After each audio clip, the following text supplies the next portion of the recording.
This conference will now be recorded. चलिए, जो पहला सवाल है वो हम लोग करेंगे जब हम लोग सर्वे करेंगे कि सर्वे में जीडीपी कैलकुलेशन वाला जो तरीका है कि 2015 से पहले हम जो है वो कंजम्पशन मेथड और इससे निकालते थे, लेकिन 2015 के बाद में एमसीए 21 आने के बाद में हमने उसको चेंज कर दिया। So this is one question जो हमने अभी नहीं करा है, पहला और दूसरा जो सवाल है। हालांकि जो 2021 वाले लोग होंगे उनके उसमें कवर्ड है। जब हमने बजट कराया था तो मैंने आपको बाकायदा इवन रिवीजन कराते समय भी जब मैंने बजट कराया था तो मैंने आपको कैपिटल बजट और रेवेन्यू बजट बाकायदा दिखाया भी था। आई गेस अगर हम आपकी प्लेलिस्ट में जाएं तो शायद ये होना भी चाहिए।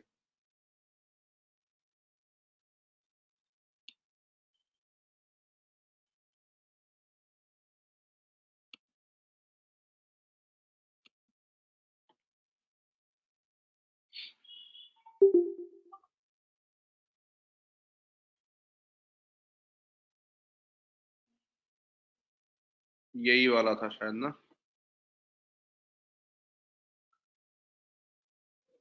जिसमें हम लोग ये बात कर रहे थे कि रेवेन्यू क्या होता है, कैपिटल क्या होता है, रेवेन्यू बजट और कैपिटल बजट क्या होता है। जिसमें हम लोगों ने ये देखा था कि गवर्नमेंट की रेवेन्यू एक्सपेंडिचर में क्या आता है, कैपिटल एक्सपेंडिचर में क्या आता है। ये एग्जैक्टली ये जगह पर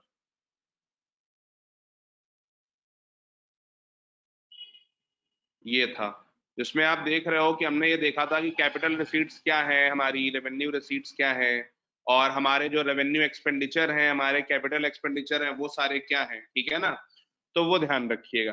तो बहुत ज्यादा कुछ ऐसा नहीं है इसमें, 150 नंबर का सवाल है। जितना आपको बताया गया है कि भाई हमारा कैपिटल बजट क्या है, देखो कैपिटल बजट शब्द का मतलब क्या है, कैपिटल एक्सपेंडिचर क्या है, कैपिटल रिसीट क्या है, कहां पर खर्चा हो रहा है, नीड क्या है, बस। ठीक। सिमिलरली रेवेन्यू बजट में तो उसमें कुछ भी बहुत बताने की आवश्यकता नहीं है, बिल्कुल सीधा सीधा सिंपल सा सवाल है जो आपका आया हुआ है वहां से। ठीक है, फिर question number 3, how did land reforms in some parts of country help to improve the socio-economic conditions of marginal and small farmers। ठीक। अब है क्या कि हमने इन्होंने जो लिपिका ने अपना पूरा एग्रीकल्चर कंसोलिडेट करा है, ये वाला, हम लगातार इस बात को देख रहे थे कि जितनी हमारी स्कैटर्ड लैंड होगी, हम जो लगातार इस बात को देख रहे थे कि जितनी हमारी स्कैटर्ड लैंड होगी उतना ही हमारी एग्रीकल्चर की प्रोडक्टिविटी कम होगी। और लैंड रिफॉर्म को हम सीधे सीधे जोड़ सकते हैं 11 शेड्यूल से, जो मैंने आपको 11 शेड्यूल पढ़ाते समय भी बताया था। तो जो हम डी डेजर्टिफिकेशन कर रहे हैं, जो हम लैंड कंसोलिडेशन कर रहे हैं, जो हम लैंड की फर्टिलिटी के लिए मल्टी लेयर फार्मिंग कर रहे हैं, लैंड की फर्टिलिटी के लिए एग्रो फॉरेस्ट्री कर रहे हैं, वो सारी की सारी चीजें, ऊसर सुधार जो हम कर रहे हैं, बंजर सुधार जिसे हम कहते हैं, वो सारी की सारी चीजें। और कितने लोगों को याद है जब हम पढ़ रहे थे डलवाई कमेटी, तो हमने ऑर्गेनिक सॉइल कंटेंट और सॉइल फर्टिलिटी वाली चीजें पढ़ी थी, जो इन्होंने भी शायद ये देखिए, ecosystem of soil, carbon cycle of soil, green revolution से क्या हुआ, ये सारी चीजें। तो ये भी हम ऑलरेडी वहां पर कर रहे थे, सॉइल हेल्थ कार्ड वगैरह भी ऑलरेडी हमने करके रखा ही हुआ था। ठीक है, तो बिल्कुल एकदम डायरेक्ट सवाल है, कुछ भी कहीं दिमाग इसमें नहीं लगाना है। और अब हम स्वामित्व स्कीम के अंदर में फर्दर कंसोलिडेशन कर रहे हैं। ठीक है, सब कुछ इसमें दे रखा है, देखो। ठीक है, सारी ट्रेडिशनल बेस्ट प्रैक्टिसेस दे रखी हैं, सब कुछ इन्होंने इसमें दे रखा है। फिर इसको खोलना पड़ेगा अपने को उसमें।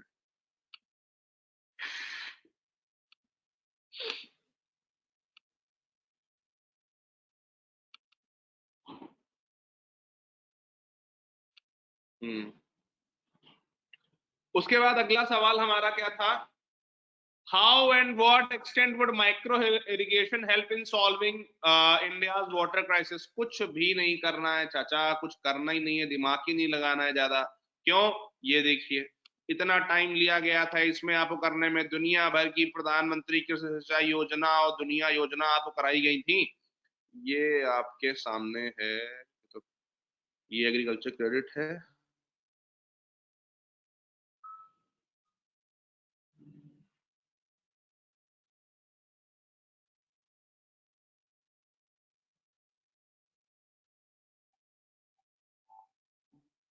ये आ गया इरिगेशन पर, ठीक।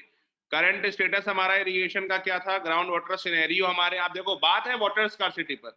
जब वाटर स्कार्सिटी पर बात है तो हमने बता रखा है कि ग्राउंड वाटर सिनेरियो हमारा क्या है, उसके बाद हमारी टोपोग्राफी और रेनफॉल हमारी कहाँ कहाँ पर है, और उसके बाद वाटरशेड मैनेजमेंट इन्होंने बताया है। और हमारा जो सवाल है वो किस चीज पर है, हमारा सवाल है माइक्रो इरिगेशन पर। तो प्रधानमंत्री कृषि सिंचाई योजना, इसके ऑब्जेक्टिव्स, हर खेत को पानी और पर ड्रॉप मोर क्रॉप, ये देखिए यहाँ पर सारे ऑब्जेक्टिव्स आपके पर ड्रॉप मोर क्रॉप के लिख रखे हैं, ठीक है। और इसी में जब आप थोड़ा सा और आगे बढ़ोगे तो यहाँ पर बेस्ट प्रैक्टिसेस दी हुई है। Micro irrigation for water and cost economy Gujarat, यही उठा के चिपका देना है, 150 वर्ड का सवाल है, खत्म हो जाएगा। बात समझ में आ रही है? इतना डायरेक्ट, इतना ज्यादा डायरेक्ट आपसे सवाल पूछे जा रहे हैं, एकदम सामने आपके नोट्स में लिखा हुआ है, कुछ भी नहीं करना है, खाली आंखें बंद करनी है और चिपका देना है आपको। किसी को चिपकाने में भी दिक्कत है, जो कह रहा नहीं नहीं नहीं मैं चिपका नहीं पाऊंगा, मुझे बड़ी समस्या आ रही इसमें।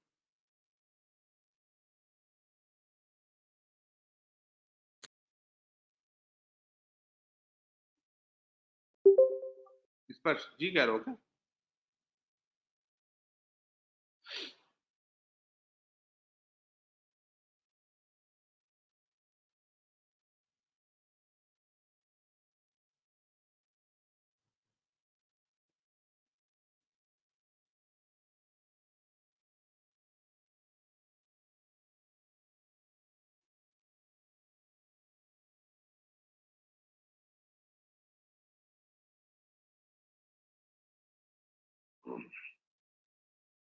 ठीक, तो ये ध्यान रखिए। और अभी भी मैं इसमें ये देखो, स्मार्ट फ्लड इरिगेशन की बात कर रहे हैं, मल्टी लेयर फार्मिंग की बात कर रहे हैं इसमें, ठीक है। फिर अगला क्या है, S400। ये सवाल प्रॉपरली आपके करंट से है, ठीक है ना। आपके टर्म्स में S400 वाला जब पूरा मुद्दा चल रहा था तो वहां पर एक कवर किया गया था, ये पूरा का पूरा आपके टर्म से और करंट से है, ठीक। उसके बाद explain the purpose of green grid initiative launched at world leaders summit of COP26 UN climate change conference in Glasgow, and when was the first idea floated in the United International Solar Alliance। जब मैं आपको PIB पढ़ने को बोलता हूं तो आप लगाते हो चुनही, कैसे काम चलेगा।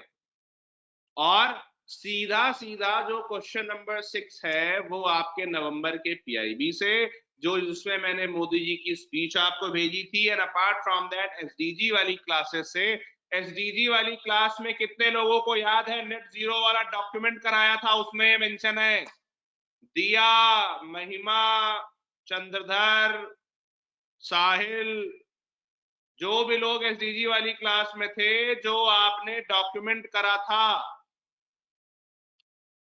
नेट जीरो वाला।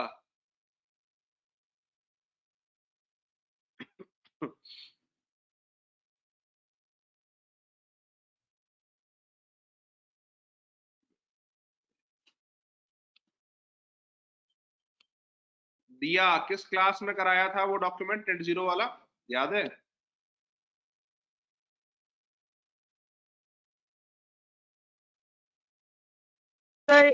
सर एक मिनट चेक करके बताते हैं। बताओ जरा। सर एक बार ग्रुप चेक कीजिएगा। नहीं, ग्रुप पे तो आ गया है, लेकिन ये वाला किस क्लास में कराया था SDG के, मैं वो समझ बोलना चाह रहा था। तुम लोगों को भी तो एक बार मैंने कराया था ये नेट जीरो वाला। हम लोग किस दिन कर रहे थे, हम लोग नेट जीरो वाला शायद एक अलग से क्लास करी थी ना। के टाइम पे जी 8 था वो। किसके टाइम पे अंजलि? क्या बोल रही हो? ऑर्गेनाइजेशन से पहले एक क्लास कराई थी आपने अलग से। अच्छा, ऑर्गेनाइजेशन से पहले कराई थी, ओके। SDG 8 था, अच्छा।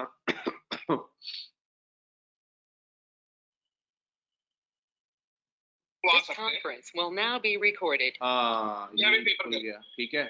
तो ये वाला जो आपका डॉक्यूमेंट था, green new deal for a net zero India, ये पूरा का पूरा व्हाइट पेपर उसी पर पब्लिश हुआ है जो हमारे कमिटमेंट्स थे एसडीजी नेट जीरो को लेकर के। इस पूरे डॉक्यूमेंट में आपका ये सवाल सीधे सीधे क्वेश्चन नंबर 6 वहां से आ रहा है, ठीक है। फिर उसके बाद question number 7, describe the key points of revised global air quality guidelines recently released by the WHO. How what is different from last 2005 and NCAP? ये सवाल सीधा सीधा पीआईबी और एनसीएपी से आ रहा है। एनसीएपी के बारे में एक चीज समझ लीजिए जरा, ग्रुप पे कोई एनसीएपी के नोट्स भेजना ड्राइव से, ग्रुप पे कोई एनसीएपी के नोट्स भेजना ड्राइव से। एनसीएपी के बारे में एक बहुत क्लियर चीज समझ लीजिए, पिछले 4 से 5 सालों के अंदर ये तीसरा या चौथा सवाल है जो एनसीएपी पे बन रहा है। मेंस की बात कर रहा हूं सर, मैं प्रीलिम्स की तो मैं बात ही नहीं कर रहा। मेंस में ही ये दूसरा या तीसरा या चौथा सवाल है जो पिछले 5 सालों के अंदर में बना हुआ है, ठीक है। एनसीएपी के ग्रुप पे नोट्स आ गए हैं, शायद किसी ने भेज दिए।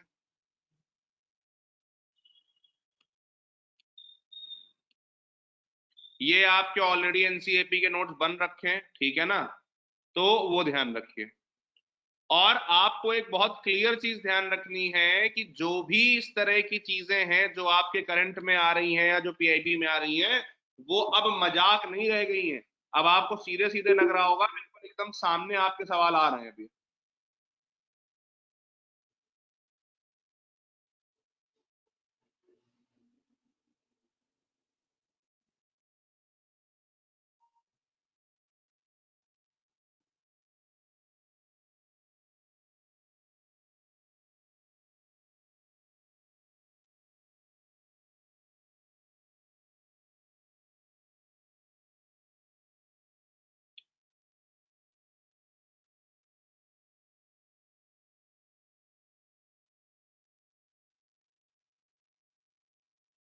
एक मिनट। फिर उसके बाद question number 8, discuss about the vulnerability of India to earthquake related zones. जो 2021 वाले लोग हैं, जब हमने डिजास्टर मैनेजमेंट करा था तो ऑलरेडी हमने वहां पर देख रखा था, और आपको अगर याद हो तो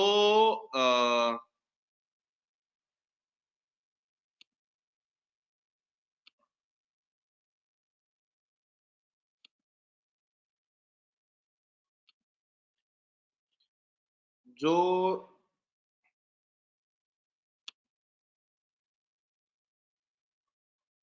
ये वाले आपके नोट्स थे,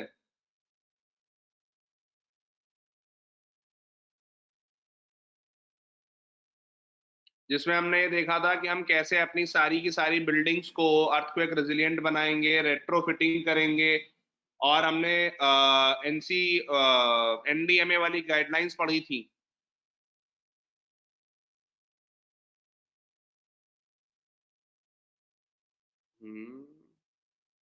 अबे अर्थक्वेक वाले नोट्स कहाँ गए?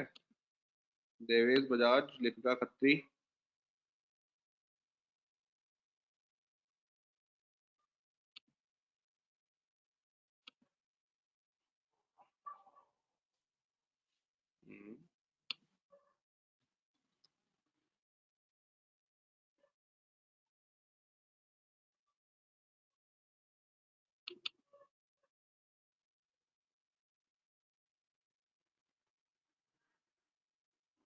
अभी जैसे, अच्छा, अभी जैसे आपने अभी आप देखोगे कि लैंडस्लाइड पे बहुत सारे सवाल पूछ रखे हैं, तो ये हमारे लैंडस्लाइड वाले अपने नोट्स हैं।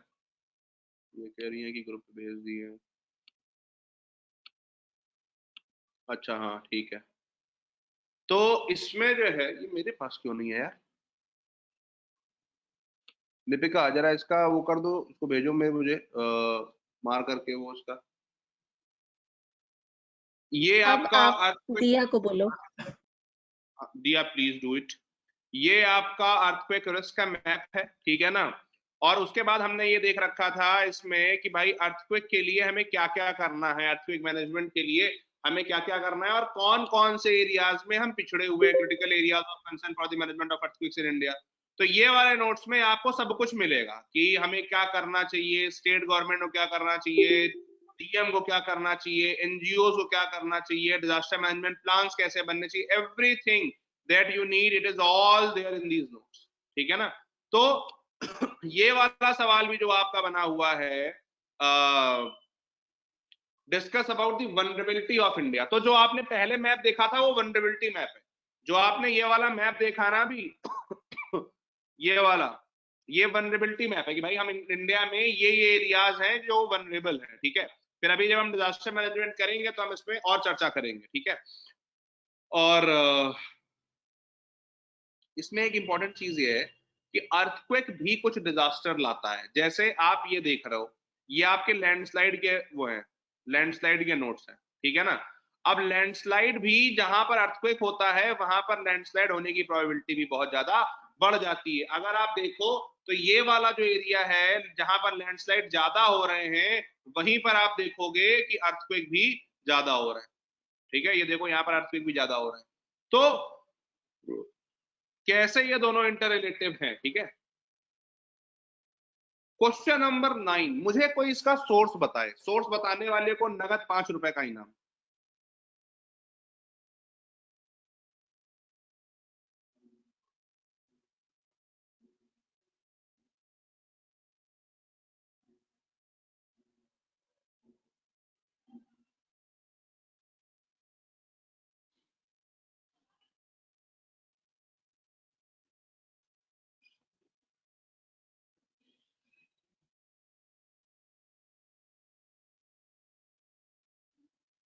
एफएटीएफ की मनी लॉन्ड्रिंग वाली रिपोर्ट, बहुत बढ़िया स्पर्श। कोई और?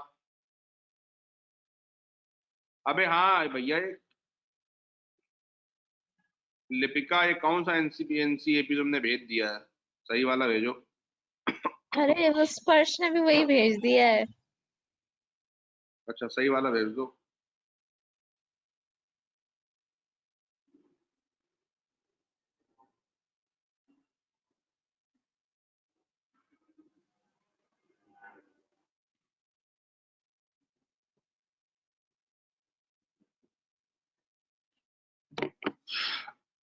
पार्थ का कहना है बहुत बढ़िया अंजलि, बहुत बढ़िया। यही था एमएचए के, ये था एमएचए के डॉक्यूमेंट से। ठीक है ना, यही आपको दिखाना था मुझे। एमएचए वाली जो आपकी सीरीज, एमएचए वाला जो आपका नोट्स था, जो डॉक्यूमेंट मैंने कराया था, ये उससे है। कहाँ गई इंटरनल सिक्योरिटी? इंटरनल सिक्योरिटी कहाँ चली गई यार? चलो कोई नहीं। जो मिनिस्ट्री ऑफ होम अफेयर्स का हमने रिपोर्ट करी थी, ये वहां से है।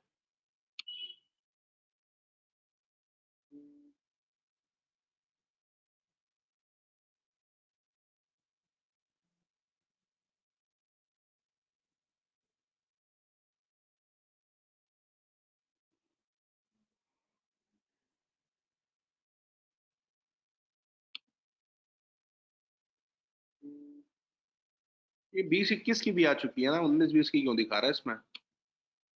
हमने 20-21 वाली करी थी ना, कि 19-20 करी थी?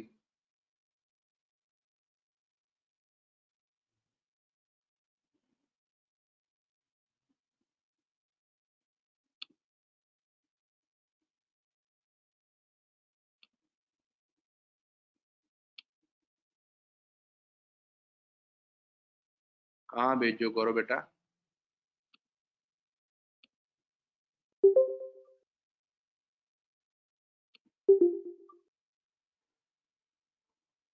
गौरव कहाँ भेजो?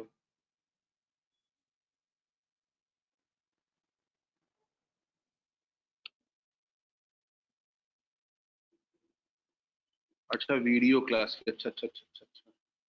हाँ तो ये है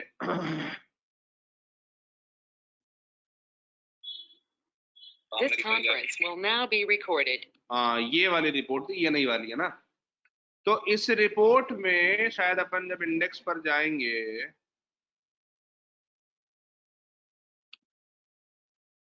ये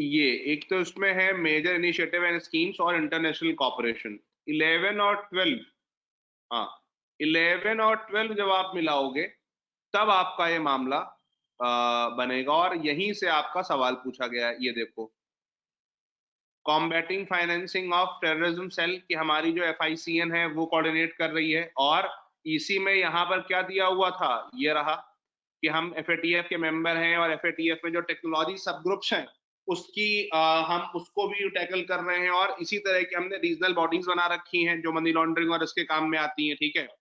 लेकिन इसमें हमें एक चीज और डालनी थी, पूछो क्या? इसमें हमें बिटकॉइन और क्रिप्टो करेंसी वगैरह भी डालना था। क्यों? क्योंकि जो नई टेक्नोलॉजीज हैं, जो नए चीजें हैं टेरर फाइनेंसिंग की, वो हैं, और उनको टैकल करने के लिए हमें क्या करना है, उनको टैकल करने के लिए हमें FATF वाली बॉडीज बनानी है, उनको टैकल करने के लिए हमें FATF जैसे काम हमें करने हैं, ठीक है। ये जो आपका लिख रखा है ये 3 पैराग्राफ 2.11 से लेकर के 2.15 तक, ये हमें बता रहा है कि हम फाइनेंसिंग को कैसे रोक रहे हैं। लेकिन जब आप यहाँ पर सवाल लिखोगे तो सवाल में हमें मेंशन करना होगा बिटकॉइन और क्रिप्टो करेंसी को भी, ठीक है, because they are the emerging technologies, ठीक है ना। तो वो ध्यान रखिए। और हम क्या कर रहे हैं, elaborate the measures. Elaborate the measures में आप सीधे सीधे ये डाल सकते हो जो मैंने अभी भी आपको रिपोर्ट में दिखाया है, ठीक है। ये जो आपको रिपोर्ट में भी दिखाया है कि हम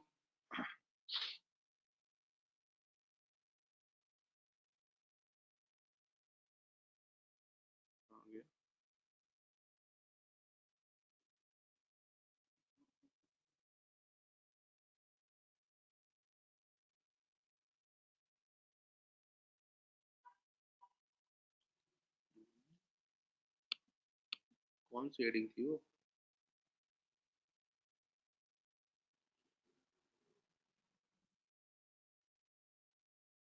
हाँ बोल सकते हो।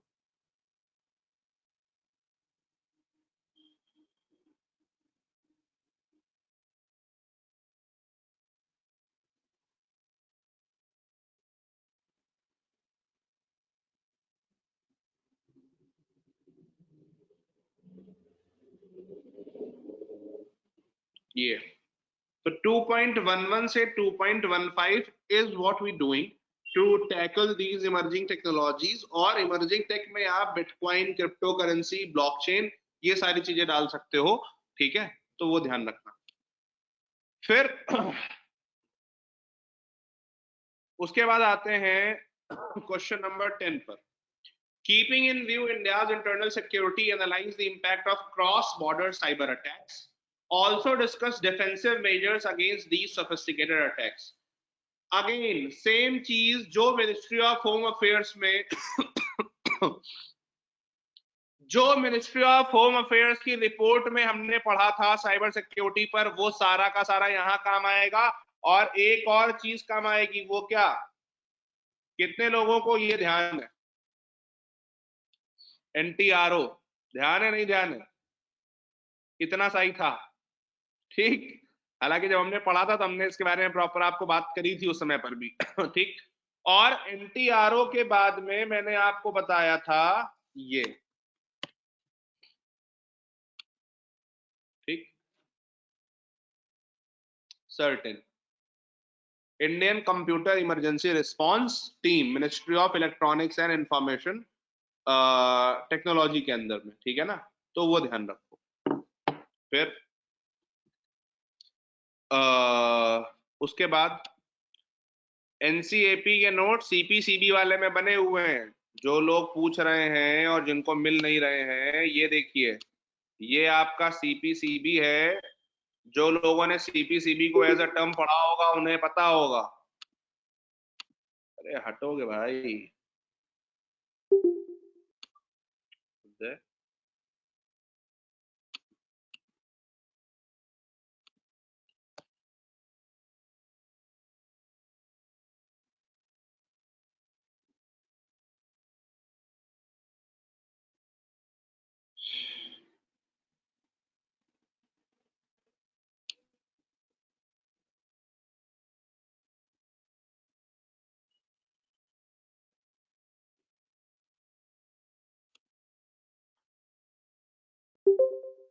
ये जो है यहाँ जब आप अबाउट सीपीसीबी में जाओगे, अबाउट अस में, तो इसी में इन्होंने दे रखा है, ठीक है। ये है आपका एनएएमपी और इसी एनएएमपी के अंदर में आता है एनसीएपी, ठीक है। एयर क्वालिटी मैनेजमेंट में जब आप जाएंगे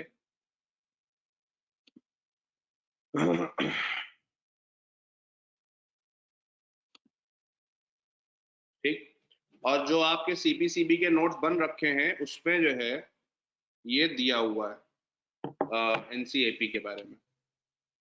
फिर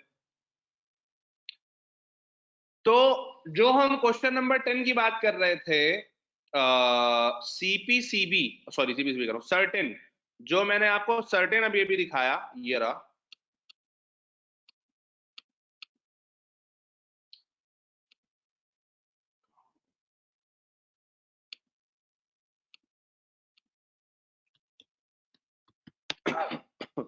ये, तो ये सर्टेन, और इसके साथ में एक और हमारी बॉडी होती है, that is CDAC, centre for development of advance computing. तो ये तीन bodies coupled with MHA, ministry of home affairs, जो कि साइबर उसमें काम कर रही है, ये तीनों बॉडी साथ मिलकर के काम करती हैं। और इसमें एक चीज और ध्यान रखने की जरूरत है कि जो मिनिस्ट्री ऑफ होम अफेयर्स वाली उसमें ये आपके एनटीआरओ के नोट्स हैं, ठीक है ना। उसके अलावा ये आपका जो एनुअल रिपोर्ट थी, एनुअल रिपोर्ट में एक जगह पर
ये रहा, एक तो ये सेंट्रल फॉरेंसिक साइंस लेबोरेटरीज, और इसके अंदर में ये कि डिजिटल फॉरेंसिक साइंस, ठीक है ना, ये भी अब हम इसमें इंक्लूड कर रहे हैं। उसके अलावा एक इसमें चीज और है,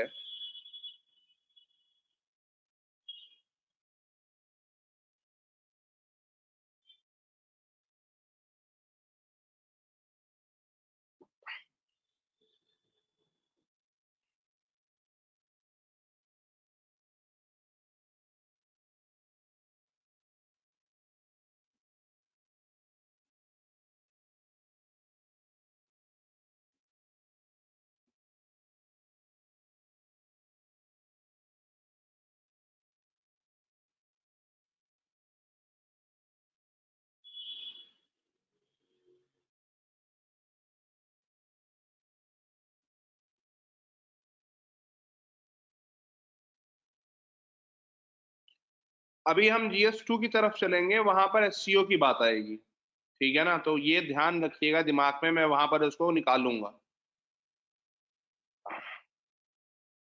यस, ये दिखाना था आपको भाई, CCTNS, crime and criminal tracking network and systems, ठीक। इसके शायद नोट्स भी हैं लिपिका, जरा एक बार देखना, ग्रुप ड्राइव पर पड़े हुए शायद, CCTNS के, ठीक, crime and criminal tracking networking and systems, ठीक है।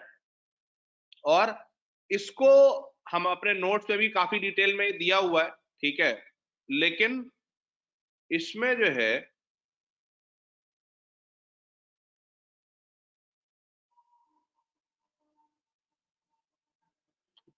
एक ये कंपोनेंट है, cyber crime prevention for women and children, ठीक। तो जो भी हमें साइबर स्पेस से रिलेटेड जितनी भी स्कीम्स चल रही हैं उनका हमें पता होना चाहिए और उनको हम एक जगह पर ला करके रखें। साइबर फॉरेंसिक लेबोरेटरीज ये नहीं है, CCTNS होना तो चाहिए, मुझे ध्यान आ तो रहा है।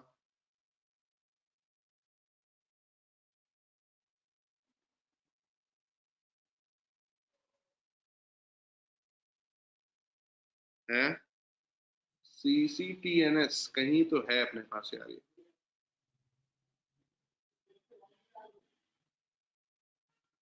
मिनिस्ट्री ऑफ होम अफेयर्स के नोट्स बनाए थे, शायद उसमें होगा। देखो क्योंकि मुझे याद है कि कहीं था ये।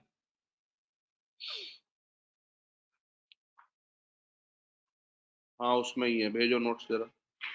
फिर ये देखिए, Indian cyber crime coordination centre I4C, ठीक है, national cyber crime reporting portal, ठीक, साइबर क्राइम इकोसिस्टम मैनेजमेंट, ठीक। तो कहने का मतलब क्या है कि जो इस तरह की चीजें हैं, जितना भी साइबर स्पेस से रिलेटेड है, वो आपके सामने यहाँ पर दी हुई है और आपको उन्हीं को इसमें रिप्रोड्यूस करना है, ठीक है। तो जब आप मैंने आपको बोल रखा है ministry of home affairs, ministry of agriculture, इनके नोट्स आप जितनी बार पढ़ोगे उतना आपके लिए फायदा होगा, ठीक है। फिर नोट्स लग रहा है आ गए हैं, बढ़िया बढ़िया, हाँ यही मुझे ध्यान आ रहा था कहीं है ये, crime and criminal tracking network system, CCTNS, ठीक है, बढ़िया। तो ये आपके काम आएगा, ठीक है। और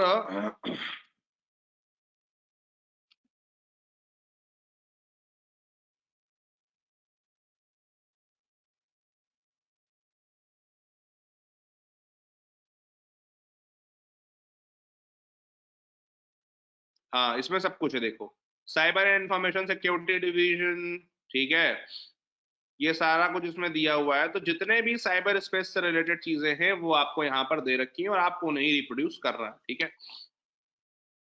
because also discuss defensive measures against these sophisticated attacks. तो 150 वर्ड का क्वेश्चन है, 5-6 चीजें आपने डाल दी, यहाँ पर काम हो गया, ठीक है। फिर question number 11, do you agree that the Indian economy has recently experienced V shaped recovery. जिन लोगों ने पिछले साल का इकोनॉमिक सर्वे किया था 2021 वाले, मैं उस दिन देख रहा था 7 घंटे की क्लास थी पहले चैप्टर की और दुनिया भर की लंतरानियां हम लोगों ने उसमें डिस्कस कर रखी हैं, ठीक है। तो जो वी शेप्ड इकोनॉमिक रिकवरी वाली क्लास है वो इकोनॉमिक ये इकोनॉमिक सर्वे से सवाल है, तो सर्वे में अपन ने ये कवर कर रखा है, ठीक है। जिन लोगों ने पिछले साल का सर्वे नहीं पढ़ा था, जो लोग इस साल वाले हैं वो इस साल का सर्वे पढ़ेंगे, उससे सवाल आएगा, ठीक है। फिर investment in infrastructure is essential for more rapid, हालांकि ऐसा नहीं है कि आप बिना सर्वे के इसे नहीं कर सकते थे। हमारे न्यूज़पेपर्स में भी लगातार आता रहा है कि Indian economy is heading towards V shaped economic recovery and all that, ठीक है। Investment in infrastructure is essential for more rapid and inclusive economic growth. Discuss in the light of India's experience. कुछ बताना है भाई इसमें? सुबह से शाम तक हमने जो SDG में चिल्लाया है, रोड से लेकर के, रेलवे से लेकर के, Bharatmala, Sagarmala, multi modal dedicated freight corridors, waterways जो हम बना रहे हैं, मेट्रो हम जो बना रहे हैं, उड़ान स्कीम ला रहे हैं, जितनी भी स्कीम्स हमें पता है वो पूरा का पूरा SDG 9, इवन मैं जब आपको SDG 9 पढ़ा रहा था तो वहां पर भी मैंने आपको सेम चीज बताई थी, ठीक है। तो इसलिए क्वेश्चन नंबर 12 इज मतलब नीडलेस टू गो देयर। उसके बाद आते हैं क्वेश्चन नंबर 13 पर, यह है NFSA एक्ट, भूमित गति शक्ति, ठीक। उसके बाद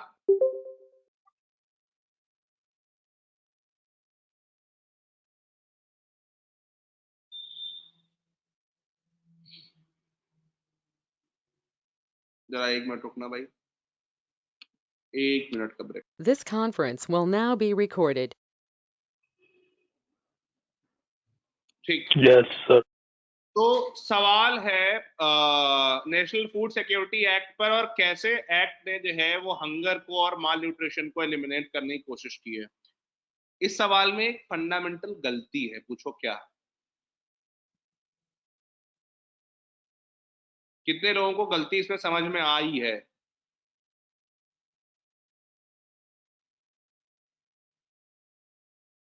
अरे नहीं, ऐसा नहीं, हेल्प तो करिए। सर जी हाँ। इसने मैल न्यूट्रिशन टैकल नहीं किया है, मतलब नहीं नहीं, टैकल क्या है? पार्थ सही कह रही हो, यहाँ बिल नहीं लिखा होना चाहिए था, यहाँ एक्ट लिखा होना चाहिए था, क्योंकि ये पास हो चुका है, ये एक्ट बन चुका है, और एक्ट लिखा होना चाहिए था, इस जगह पर बिल लिख दिया है इन्होंने। ठीक है, हालांकि वो एक स्टैंडर्ड है कि हम उसको बोलते हैं कि भाई जब वो इंट्रोड्यूस किया गया तो, लेकिन बिल होना चाहिए था यहाँ पर। ठीक है ना, तो ये ध्यान रखिए। सर ये एनएफएसए मेरे एग्रीकल्चर डिबेट का टॉपिक था, और एमएस स्वामीनाथन में पूरा दिया हुआ है। बहुत बढ़िया पार्थ, जी हाँ। ग्रेस, ऐसे में ग्रेस मार्क्स मिलेंगे। अबे ये विदुर, खोलो जरा अपना, तुम कैमरा खोलो, वहीं आके तुमको कूटे हैं। ग्रेस मार्क चाहिए इन्हें। ठीक, अब आप समझो। अपने पास में मैंने आपको हंगर और फूड सिक्योरिटी वाले नोट्स दिए थे, लिपिका जरा भेजना। वैसे होना चाहिए।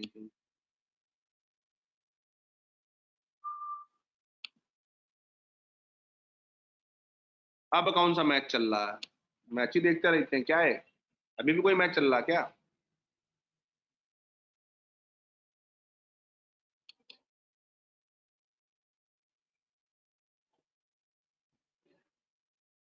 ये जो आप देख रहे हो एनएफएसए वाले नोट्स, ठीक है ना, इसी में आपका ये पूरा दिया हुआ है। एनएफएसए एक्ट कहाँ गया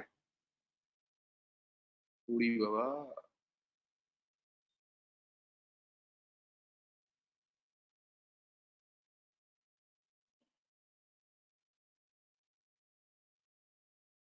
अरे कहाँ गया भाई?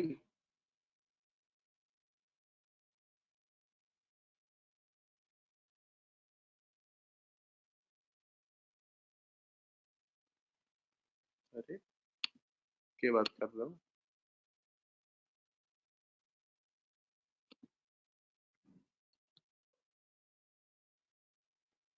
अच्छा sorry sorry sorry sorry sorry, ये रहा। ठीक, ये आपका पब्लिक डिस्ट्रीब्यूशन सिस्टम के नोट्स थे, जिसमें आपके एनएफएसए दिया हुआ है, इसके सेलिएंट फीचर पूरे पूरे क्या है, ये सारा कुछ इसमें दिया हुआ है। ठीक है, और पूरा एनएफएसए में बिल्कुल कि कितना सब्सिडी देनी है, महिलाओं को कितना देना है, ग्रीवेंस डिसल मैकेनिज्म क्या होगा, सब कुछ यहाँ पर 13 पॉइंट के अंदर में सब कुछ मेंशन है एनएफएसए में।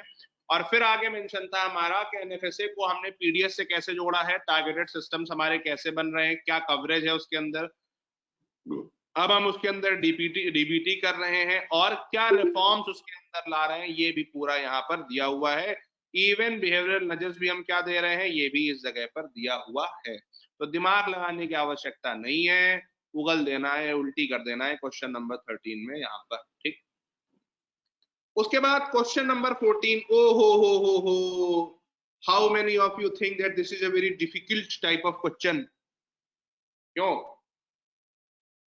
लिपिका कह रही है मी? ठीक है, तो बच्चों वाला सवाल है। क्वेश्चन नंबर 14, पागल हो गए थे हम लोग इसे पढ़ पढ़ करके, और कुछ लोगों का तो मानसिक संतुलन भी बिगड़ गया था इसे पढ़ते पढ़ते। तो ये इनके एग्रीकल्चर वाला कंसोलिडेशन है अपना।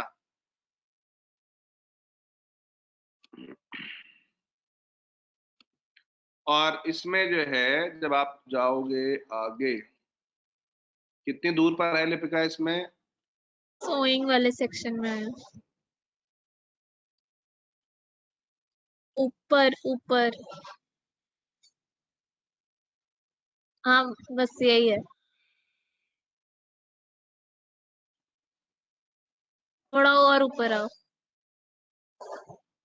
अच्छा हाँ, थोड़ा। हाँ ये इनका सोइंग वाला सेक्शन है जिसमें इन्होंने डाल रखा है कि भाई हमें कैसे जो है अपने यहाँ पर डाइवर्सिफिकेशन लाने की जरूरत है और कौन कौन से हम स्कीम्स वगैरह चला रहे हैं, ठीक है। ट्रेडिशनल बेस्ट प्रैक्टिसेस क्या हैं वो भी इन्होंने दे रखा है, ठीक है।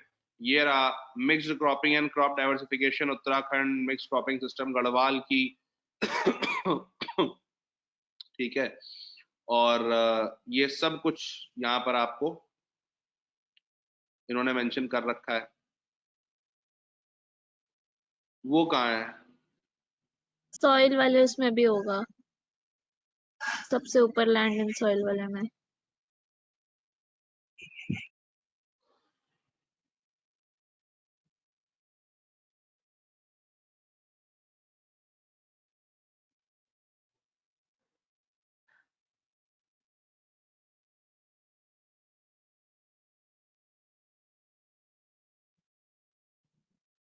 ये रहा क्रॉप डाइवर्सिफिकेशन प्रोग्राम, ये इन्होंने यहाँ पर भी दे रखा है पूरा। सॉइल हेल्थ मैनेजमेंट कैसे करना है, परंपरागत कृषि विकास योजना, ठीक है। उसके बाद और भी होना चाहिए, वो कहाँ है? ये रहा बिल्कुल, ठीक है। कॉम्बिनेशन ऑफ ट्रीज जो आप देख रहे हो वो अपन ने जो पढ़ा था ना, ऋषि खेती एग्रो फॉरेस्ट्री, ठीक है। तो वो इन्होंने यहाँ पर दे रखा है।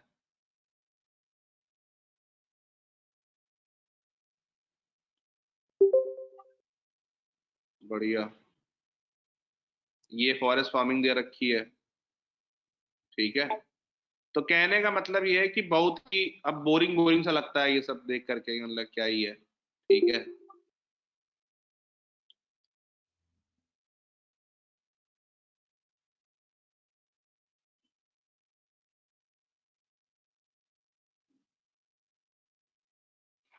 बोरिंग तो लगता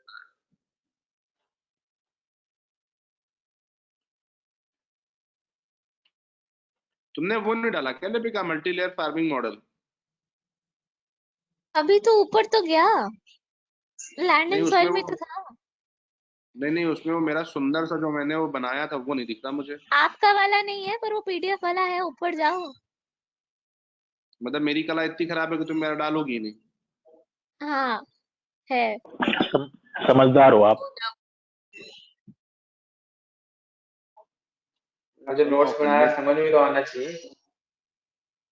मैं समझ रहा हूँ इसे पब्लिक करूंगा, जनता क्या समझेगी इनकी साले की, देखो इनके इनके लौंडे इनकी इज्जत नहीं करते आप हैं। आप ऐसे सवाल क्यों पूछते हो फिर?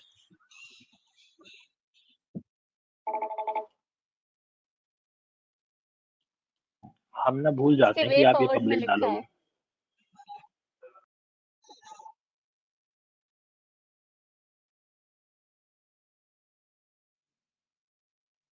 अच्छा ठीक है। यही तो है। हाँ यहाँ एक फोटो और बनती थी इसलिए थोड़ा सा मुझे लग रहा था। ये नोट्स कितनी बार पढ़ना है, जितनी बार पढ़ सकती हो, ठीक है। तो कहने का मतलब घिसे पिटे हुए सवाल हो गए अब ये, ठीक है। नॉट इंटरेस्टेड, आगे आइए। सर व्हाट आर द ये हाँ सर ये एग्रीकल्चर वाले नोट्स है ना, एक बार भेज दो ग्रुप पे दोबारा 21 वाले। दीपिका भेज दो। What are the research and development achievements in applied biotechnology? How will these achievements help to uplift the poorer section of the society? मुझे बताओ ये सवाल कहां से आया है?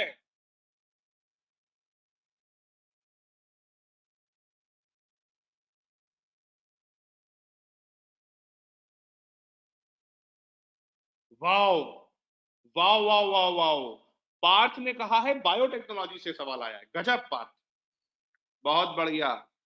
Department of science and technology की एनुअल रिपोर्ट, उसकी भी क्या अपने पास वीडियो होगी? जरा कोई ढूंढ करके निकालना, जब वीडियो करा रहे थे department of science and technology की, कोई वीडियो निकालना भाई उसकी।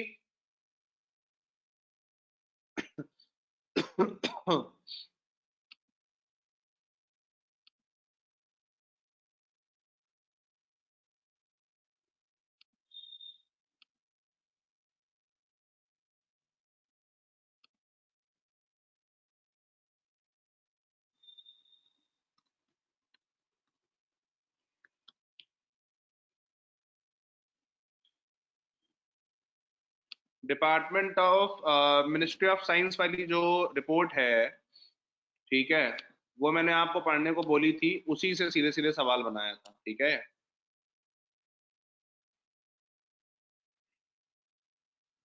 हाँ ये प्रीलिम्स के टाइम पर बोला था 21 वालों को।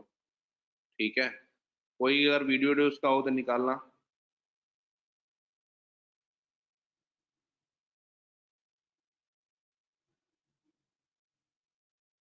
ठीक, पढ़ा थोड़ा बहुत इसे भी जा सकता है, 2 4 5 पेजेस इसके जो ओवरव्यू वाला सेक्शन है वहां से भी इसका काम हो जाएगा। ठीक है ना, ये रहा, यहाँ से भी इसका काम हो जाएगा कि हम कैसे कैसे उसको काम कर रहे हैं, लेकिन इसमें इतना दिमाग लगाने की जरूरत नहीं है। बायोटेक्नोलॉजी में बस इतना ध्यान रखिए कि आज कोविड से लेकर के क्रॉप सिस्टम से लेकर के everywhere we are using it. ठीक है, ग्रुप पे कुछ आया भाई, भेजा किसी ने कुछ? अरे यार 21 वालों, नोट्स होंगे ना डिपार्टमेंट ऑफ साइंस के।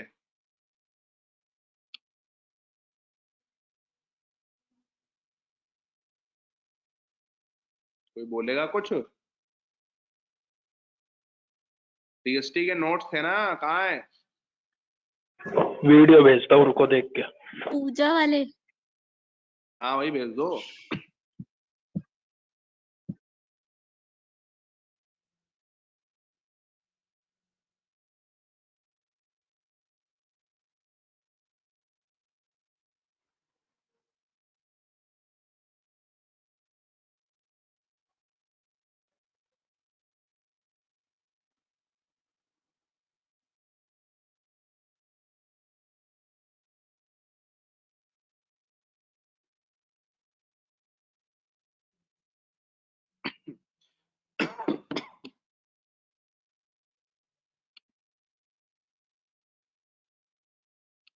हाँ साहिल, तुमने भी तो ये बनाए थे, काहे नहीं भेजे? तो तेरे धरे बैठे हो उतनी देर से।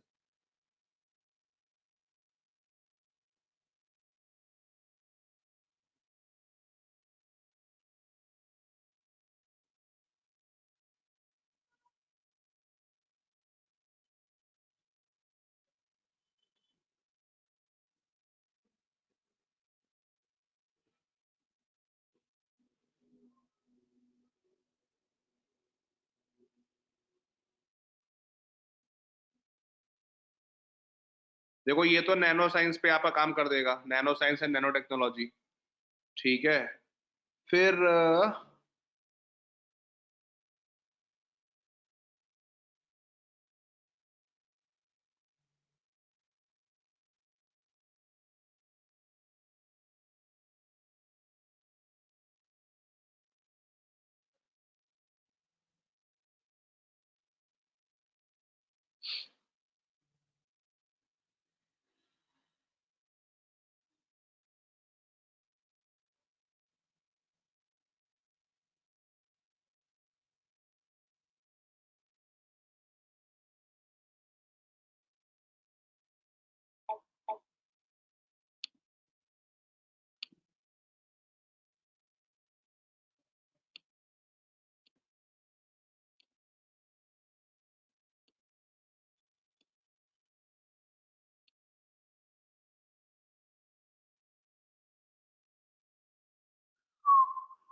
यार ये बायोटेक वाला कहाँ था, मुझे याद नहीं आ रहा है।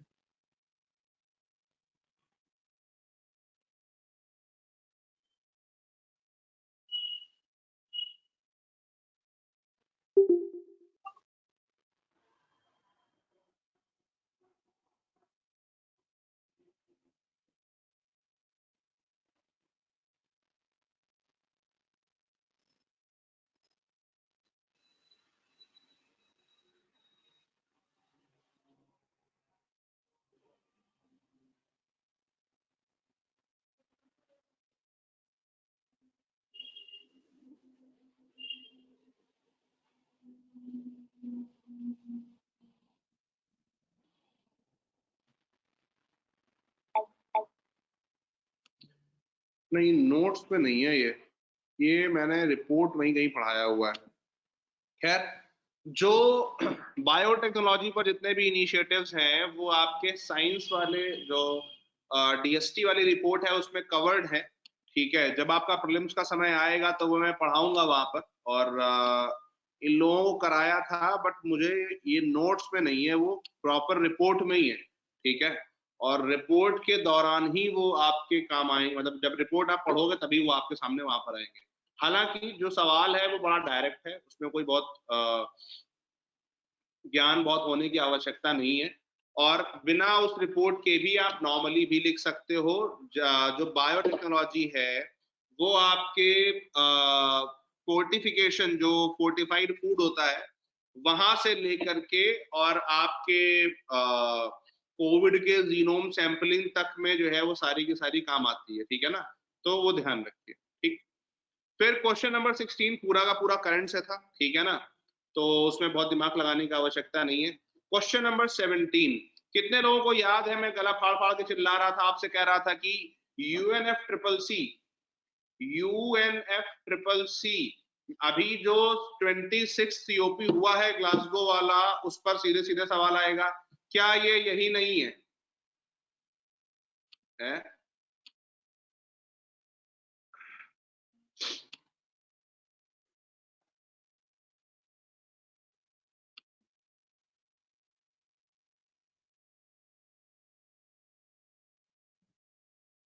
क्या मैं पागल हो गई हूँ क्या?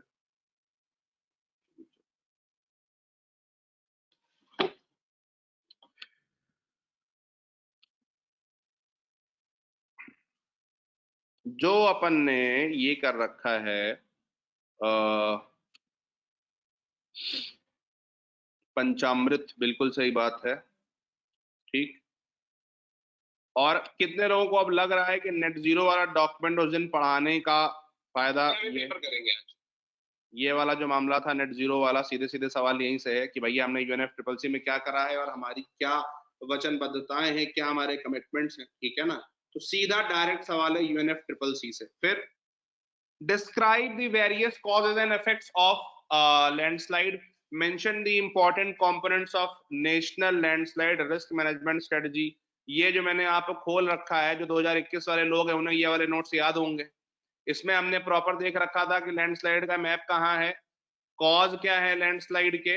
ठीक है ना, हिमालय में क्या रिकमेंडेशन है लैंडस्लाइड के लिए, और ये रिकमेंडेशन इसी की है, जो नेशनल लैंडस्लाइड प्रिवेंशन बॉडी है उसी की है। ठीक है, तो यहाँ पर हमने दो तरह के वो रखे थे, पहले हमने जनरल रखे थे, फिर हमने कम्युनिटी वाइज रखे थे। तो जो 22 वाले लोग हैं, आपका डिजास्टर मैनेजमेंट अभी बचा हुआ है, जब हम वहां पर करेंगे तो सीधे सीधे बिल्कुल डायरेक्ट सवाल है। ठीक है, क्वेश्चन नंबर 19 और 20, do I need to tell anything?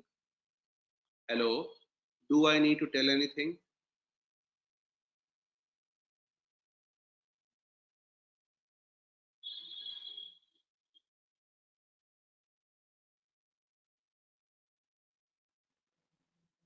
आपकी डिबेट है ये, हाँ या ना? ये इंटरनल सिक्योरिटी पर हमारी इतनी करी गई मेहनत, और उसके बाद में जो अपन ने डिबेट करी थी 19th और 20th पूरी सेम है। ठीक है, हमारी डिबेट का टॉपिक ही यही था। ठीक है, और बड़ा बिल्कुल एकदम बहक बहक क्या आप लोग बोल भी रहे थे, उसका तो मैं वीडियो भी दिखाना चाहूंगा जरा।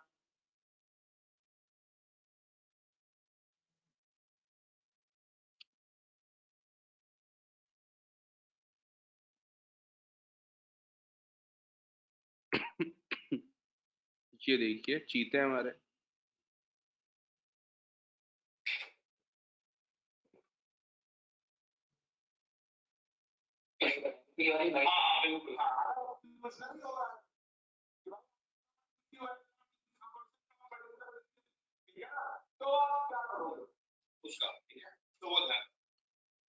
कौन जीता था इस वाली में? जो जीते थे उन्हें ट्रीट मिल गई है? नहीं नहीं मिली, नहीं मिली। मिल जाएगी, ऐसा परेशान ना हो।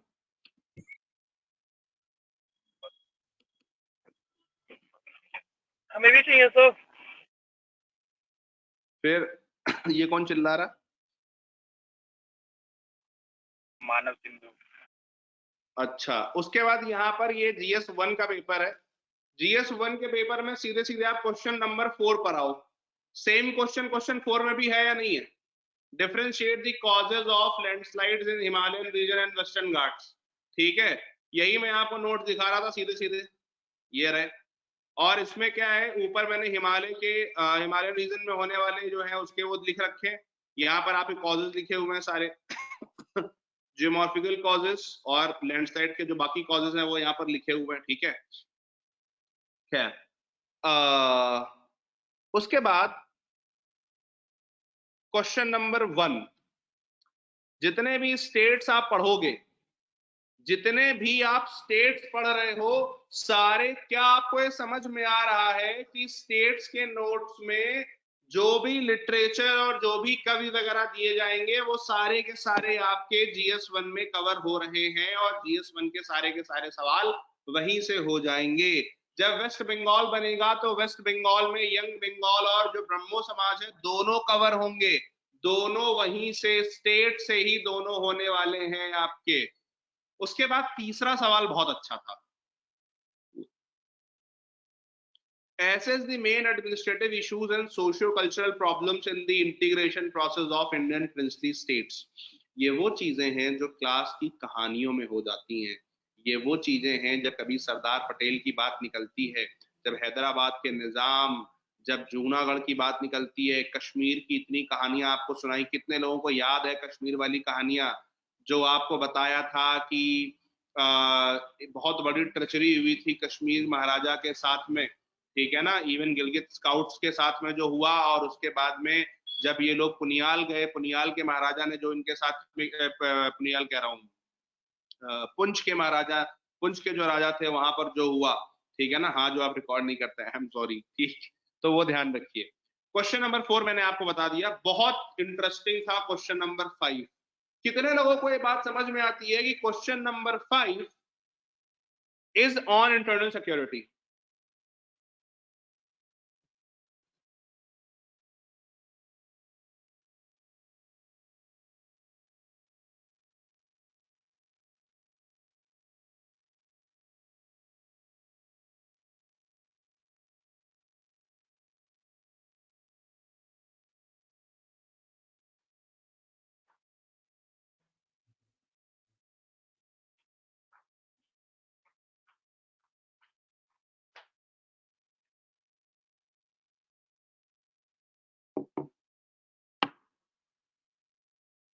नहीं आ रहा समझ, how we can relate this?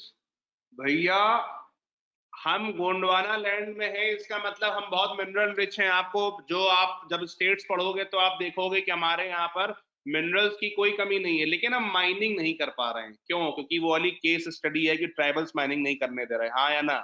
क्या आप याद आया वो वाली केस स्टडी है कि ट्राइबल्स माइनिंग नहीं करने दे रहे, वहां के लोग आपसे बोल रहे हैं, ट्राइबल्स को भड़का रहे हैं कि ये अगर माइनिंग करेंगे तो आपकी सारी वेल्थ चली जाएगी। क्या मातिर मानो सन ऑफ द सॉइल वाला मूवमेंट याद आ रहा है आपको? ये सवाल था, ये इंटरनल सिक्योरिटी वाली केस स्टडी याद आई? प्रदीप फंस गया था अंदर, प्रदीप ही नाम था ना, प्रतीक नाम था, क्या नाम था? प्रतीक फंस गया था अंदर, ठीक। खैर उसके बाद what are the environmental implications of reclamation of water bodies into urban land use, explained with example। एक बात बताइए, मैं आपको लगातार ये बोल रहा था जब मैंने अर्बनाइजेशन पढ़ाया, मैंने आपको तो एग्जाम्पल दिए थे चेन्नई के, बेंगलोर के। आपको याद होगा लेक्स वाले मैप हमने देखे थे कि बेंगलोर में हमारी कैसे लेक्स खत्म हो रही हैं। अर्बनाइजेशन कंपाइलेशन है किसी के पास अर्बनाइजेशन वाले सारे नोट्स का?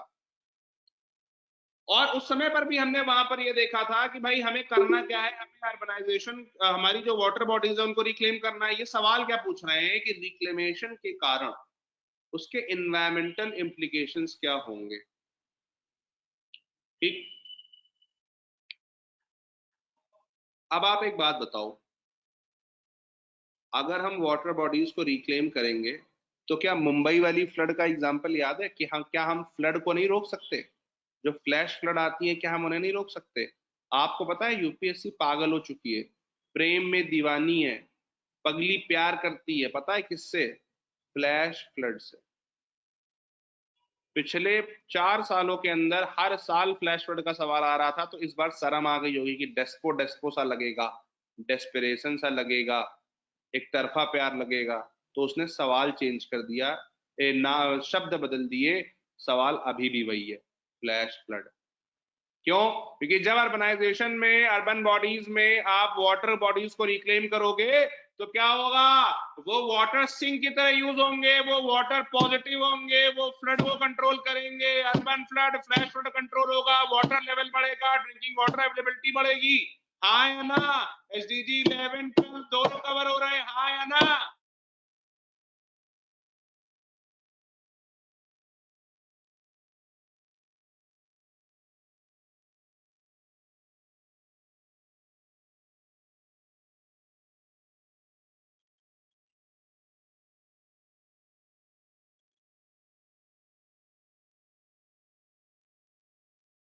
इसमें एक ही तरफ का इम्प्लीकेशन, दो तरफ के नहीं है इसमें। ठीक। हाँ, ये जरूर है कि भाई अगर मान लो कभी कभी बहुत ज्यादा रेनफॉल हो गई तो वाटर बॉडी भर सकती है, थोड़ा फ्लड हो सकता है, या वो पोल्यूट करने लगे तो ड्रिंकिंग वाटर खराब हो जाएगा, बट थोड़ा वो खिंचो खिंचो। डेस्पो डेस्पो बोलते हो और वीडियो पब्लिक होनी, अरे तो पब्लिक होने का मतलब क्या है? हम अपना बदल दें, सब बातचीत बदल दें, तरीका बदल दें। साला यहाँ पढ़ा रहे हैं, पेपर आउट करा रहे हैं, आदमी उससे खुश होना चाहिए, उसको बातचीत से क्या मतलब है? खैर, जरा क्वेश्चन नंबर 7 पर आइए। कुछ याद आया? भविष्यवाणी है भाई, माउंट मेरू, मेरू से सुमेरु, सुमेरु से रामायण, याद आया नहीं याद आया? ऐसे ऐसे कर रहे थे हम, क्या आएगा इस बार?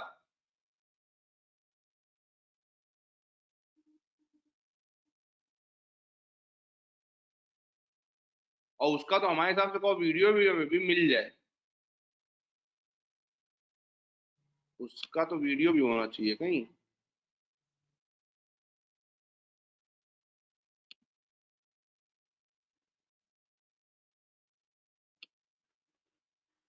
ये सब अभी आ गया है तो हमारे पेपर में क्या आएगा? आप तुम्हारे पेपर में जो आएगा वो तुमको फिर बताया जाएगा। तुम परेशान काहे हो जाते हो भैया? हम तुमसे परेशान। के नीचे गिलास निकाल करके हल्का वाला भाग क्या बना? अबे यार, अपने को सुनने का मन नहीं करता, पता? आप तो इस लेवल पे पहुंच चुके हैं, This स्वयं को सुनने का मन नहीं करता अब। हम भी आपसे परेशान है। तुम परेशान हो, तुमको रिमूव करते हैं, रुको। यू आर रिमूव, बैन और हो गई, मीटिंग लॉक।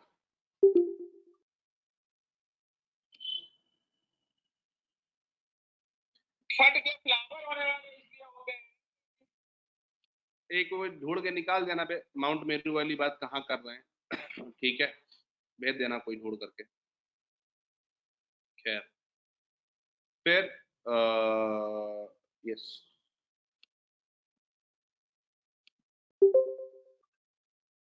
मुझे एक बात बताओ, क्वेश्चन नंबर 7 में जो पूछा गया है, क्या हमें ये बात समझ में आती है जो मैं आपको उस दिन बता रहा था कि जब भी कहीं पर बहुत ज्यादा वोल्केनिक इरप्शन होते हैं तो वहां पर उससे निकलने वाला शूट, जो ऐश है या जो डस्ट है, वो केमिकल जो भी है, वो सारा का सारा हवा में उड़ता है, जिसकी वजह से वहां पर पोल्यूशन होने की संभावना होती है और वहां पर टेम्परेचर जो है वो थोड़ा बहुत बढ़ने लगते हैं एशेज एंड गैसेस की वजह से। ठीक है भाई साहब, भाई साहब, क्वेश्चन नंबर 8, क्वेश्चन नंबर 9, ओहो, मतलब ये होते इम्प्रिंट पेपर के। Why is India considered as a subcontinent? Elaborate your answer. इस पे तो इससे पूछना चाहिए था, 1250 नंबर का, ये तो क्या ही पूछ लिया इन्होंने। कितने लोग को समझ में आ रहा है जो इतना अपन चिल्लाते हैं इंडिया इज अ सब कॉन्टिनेंट? मतलब कितने लोगों को याद आ रहा है बाल्ख का बुद्ध माजदा और म्यांमार के बुद्धिज्म? आया ना, सब कॉन्टिनेंट। कितने लोगों को याद आ रहा है अशोक की जो बेटी थी संघमित्रा, वहां से लेकर के मुगाओ केव्स तक, तो मतलब क्या बोले इसमें, मतलब इसको स्पेस एचजी में लिखिए, बिल्कुल इसको स्पेस एचजी में लिखिए। कल्चरल कनेक्टिविटी, ज्योग्राफिकल कनेक्टिविटी, हमारा ज्योग्राफी ऐसी है कि हम सब कॉन्टिनेंट हैं। हिंदू राज से लेकर के, हिमालय से लेकर के, पूर्वांचल से लेकर के, अराकान योमा इधर गिर रही है और किरथर सुलेमान उधर गिर रही है। ट्रेड, हड़प्पन सिविलाइजेशन के हमारे जो जगहें हैं उसकी वजह से हम सब कॉन्टिनेंट बोल रहे हैं, ट्रेड की वजह से सब कॉन्टिनेंट बोल रहे हैं, कल्चर की वजह से सब कॉन्टिनेंट बोल रहे हैं। हिंगलाज माता से लेकर के कामाख्या तक के लिए मणिपुर में गीत गोविंद से लेकर के और मणिपुर के गीत गोविंद से लेकर के और दक्षिण के तिरुपति तक। पंचमुखी हनुमान कहाँ है? रामेश्वरम के पास में, जहां पर वो फ्लोट होते हैं।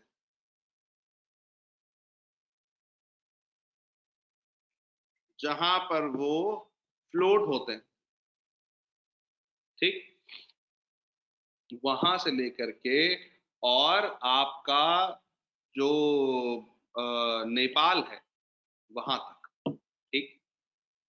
अंजलि जी ने कहा है इस पर नेक्स्ट ईयर ऐसे आएगा। मैंने आपको बता रखा है कि हमारी अंजलि जी ज्योतिष विद्या में भी वो हैं, और ये वहाँ प्रयागराज में गंगा किनारे बैठती हैं डेली शाम को। 15-15 रुपए, 20-20 रुपए इनकी फीस है, और ये हाथ देखना, ये सब करना इनका अपना पेशा है। कितने रुपए? 30 रुपए। 10 रुपए? 30। कितना बोल रही हो? 20 रुपए? 20 महंगा हो गया।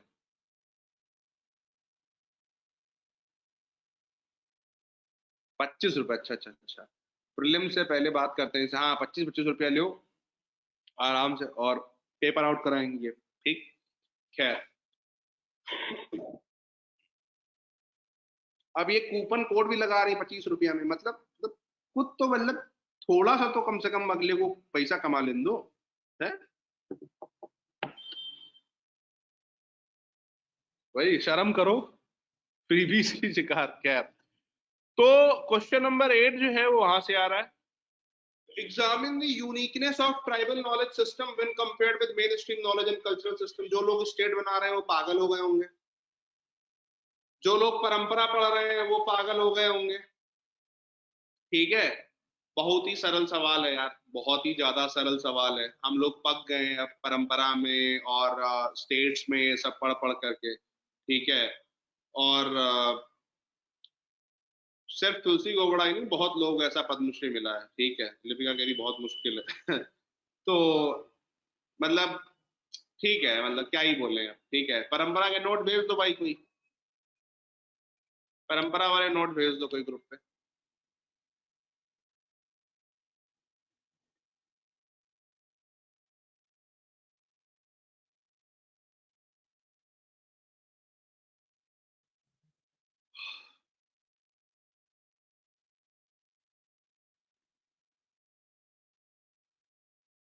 दीपिका कह रही पक गई हूं मैं। ये आपका परंपरा प्रोजेक्ट है, दुनिया भर का ज्ञान इसमें समाया हुआ है, ठीक है। ये अपना पढ़िए, मैं आपसे डेली डेली कह ही रहा हूँ इसको पढ़ने को, ठीक है। बस ये है मामला। फिर question number 10, examine the role of gig economy in the process of empowerment of women in India. हम लोग कई बार बात कर चुके थे, जब हम लेबर कोड्स की बात कर रहे थे तब भी हमने ये बात करी थी। जो प्लेटफॉर्म वर्कर्स हैं, जो गिग इकोनॉमी वाले हैं, ओला है, उबर है, एयरबीएनबी जिस तरह से रोजगार दे रहा है, आजकल आप देख रहे हो कि मेड्स के लिए ऐप आ गए हैं, अर्बन क्लैप हो गया है, महिलाएं अपना उसमें दुनिया भर का ब्यूटी पार्लर और ये सब का काम कर रही हैं। तो बहुत सस्ता और सरल प्रकार का सवाल है, डिबेट में भी आपके कवर हुआ होगा। To what extent did the role of moderates prepare a base for wider freedom movement? बहुत सरल सा सवाल है, और आपका जब हम हिस्ट्री पढ़ेंगे स्पेक्ट्रम वगैरह में, जो लोग 21 वाले हैं जिन्होंने पढ़ा होगा, तो 11वां 12वां सीधा सीधा स्पेक्ट्रम से ही सवाल है, ठीक है। उसके बाद 13th, there arose a serious challenge to democratic state system between the two wars, evaluate ये आपका वर्ड हिस्ट्री और वर्ड हिस्ट्री से भी ज्यादा वर्ड हिस्ट्री की जो कहानी है उस पर सवाल है, लेकिन ये सवाल आया है मल्टीलेटरलिज्म को चैलेंज से। ठीक है, कि उस टाइम पर दो वर्ल्ड वॉर हुए, उनके बीच में लीग ऑफ नेशन था। League of nation democratic state systems के जो लगातार उसका लॉस हो रहा था उसको संभाल नहीं पाया, और उसकी वजह से जो है वो हमारे यहाँ पर और समस्या खड़ा हुई। तो ये वर्ड हिस्ट्री जब मैं आपको कराऊंगा तो वहां पर मैं आपको ये बताऊंगा। Question number 14, briefly mention the alignment of major mountain ranges of the world, explain their impact on local weather conditions with example। अभी आप ज्योग्राफी में यही पढ़ रहे थे, और ज्योग्राफी में हम देख रहे थे, मतलब आपने अभी तक ये चीजें तो देखी ली थी कि as and when we go आप, तो वहां पर हमारा टेम्परेचर जो है वो कम होता है, माउंटेन्स कैसे बनते हैं ये आपने अपने टेक्टोनिक्स में पढ़ लिया था, विदर्भ मराठावाड़ा वाला एग्जांपल पढ़ लिया था, लेकिन ये हमें और भी डिटेल में पढ़ना बाकी है। अगली जो 2-4-5 क्लासेस होंगी, जब हम मॉनसून वगैरह पढ़ेंगे, क्लाइमेटोलॉजी पढ़ेंगे, तो उसमें हम देखेंगे कि कैसे जो हमारे माउंटेन्स हैं वो बहुत बड़ा इम्पैक्ट करते हैं। और ज्योग्राफी बहुत अच्छी पूछी है इस बार, मैं बहुत टाइम से बोल रहा था कि ज्योग्राफी ज्योग्राफी, उन्होंने इस बार बहुत अच्छी ज्योग्राफी पूछी है। ठीक है, क्वेश्चन नंबर 15 कुछ बताने की जरूरत नहीं है, कितने लोगों को याद है। ठीक है, हमारा जो क्लाइमेट चेंज वाला पूरा मामला है, प्लस एसडीजी में हमने ऑलरेडी कवर कर रखा है। ठीक है, कि किस प्रकार से पूरा का पूरा इम्पैक्ट हो रहा है, लाइफ ऑन लैंड वाला जो एसडीजी हमने पढ़ा था उसमें हमने पूरा कवर कर रखा है। क्वेश्चन नंबर 15 डायरेक्टली एसडीजी से है। Question number 16, discuss the multidimensional implication of uneven distribution of natural oil in the world.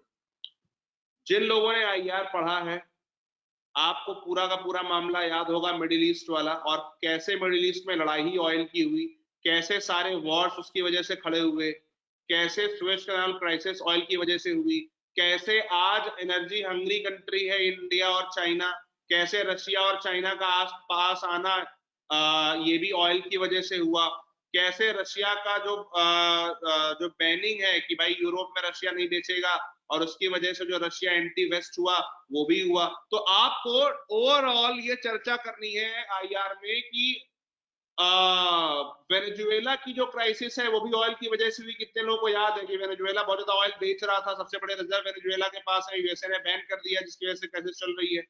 Venezuela से लेकर के सऊदी अरेबिया से लेकर के रशिया से लेकर के यूएसए में शेल गैस का मिलने के बाद जो एक्सपोर्ट चालू हुए, वहां से लेकर के इंडिया रशिया के साथ आने से लेकर के, और रशिया चाइना के साथ आने से लेकर के, इंडोनेशिया में जो आपका ऑयल पाया जा रहा है, ब्रुनेई में जो आपका ऑयल पाया जा रहा है, सब कुछ तक।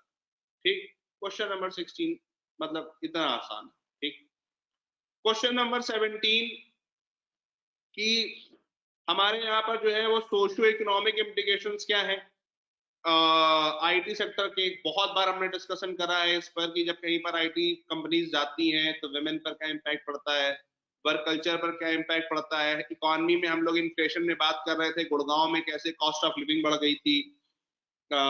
ठीक है ना, तो हाँ बिल्कुल सही बात है सुयोधन, ठीक है ना।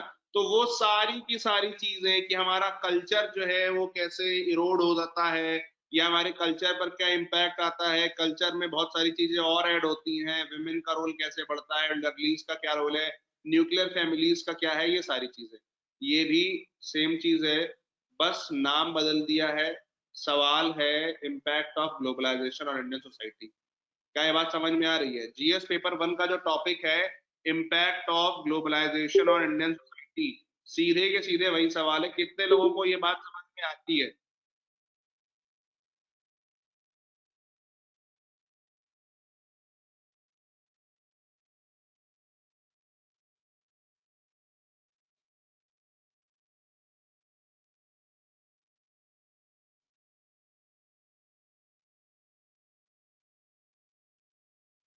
एक मिनट रुकना भाई।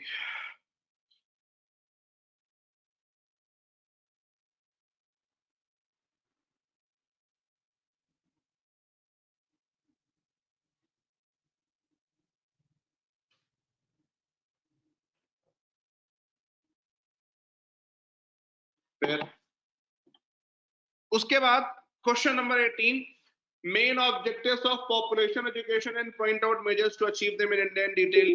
कितने लोगों को याद है 11th शेड्यूल? हाँ है ना? कितने लोगों को 11th शेड्यूल याद है? जब हमने 11th शेड्यूल में ये बात करी थी फैमिली प्लानिंग की और वुमेन रिलेटेड इश्यूज की, तो सीधे सीधे हमारा मतलब ही यही था कि भैया जब तक आपका पॉपुलेशन एजुकेशन होने का मतलब क्या है? Better sovereignty of women. Population education का मतलब क्या है? महिलाओं के पास में रिप्रोडक्शन राइट्स। पॉपुलेशन एजुकेशन का मतलब क्या है? महिलाएं जो हमारी हैं they have the freedom over their body. और उससे क्या होगा? जो हम शादी की एज बढ़ा रहे हैं, कितने लोगों को ये बात समझ में आ रहा है कि शादी की एज बढ़ाने पे सवाल है? जब हम शादी की एज बढ़ाएंगे तो क्या होगा? प्रोडक्टिविटी इंडेक्स बढ़ेगी। हमारे जो बच्चे हैं, ज्यादा बच्चे नहीं हो, जब एक महिला को जब ज्यादा बच्चे नहीं पैदा करने पड़ेंगे तो क्या होगा? हमारी जो महिला है वो कैसी होगी? इंपावर्ड होगी, मालनरिश नहीं होगी। उससे क्या होगा? बच्चों पर इंपैक्ट पड़ेगा। हमारा resource mobilisation GS paper 3 better होगा। क्या ये बात समझ में आ रही है? और पॉवर्टी, हंगर, ये सारी चीजें भी हम टैकल कर सकते हैं। हाँ है ना?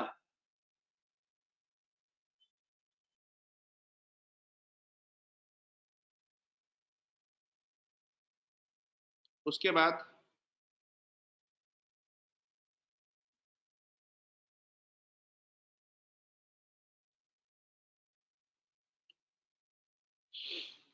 क्वेश्चन नंबर 19 पर आ जाते हैं। Crypto currency. क्रिप्टो करेंसी में लगातार हमारे क्रिप्टो करेंसी न्यूज में बनी हुई थी। और क्रिप्टो करेंसी आपको पता है कि पूरी दुनिया में जो है वो अभी एक बड़ा ल्यूक्रेटिव और एक बड़ा ऐसी एक मोड ऑफ ट्रांजैक्शन के तौर पर उभर करके सामने आ रही है, जहां पर हर एक व्यक्ति को लग रहा है कि भाई नहीं ये बड़ी सही चीज है। और हर एक व्यक्ति को ये लग रहा है कि नहीं हमें ये करना चाहिए। लेकिन समस्या क्या है? समस्या बिल्कुल सेम कि ये स्टैंड अलोन सिस्टम्स हैं।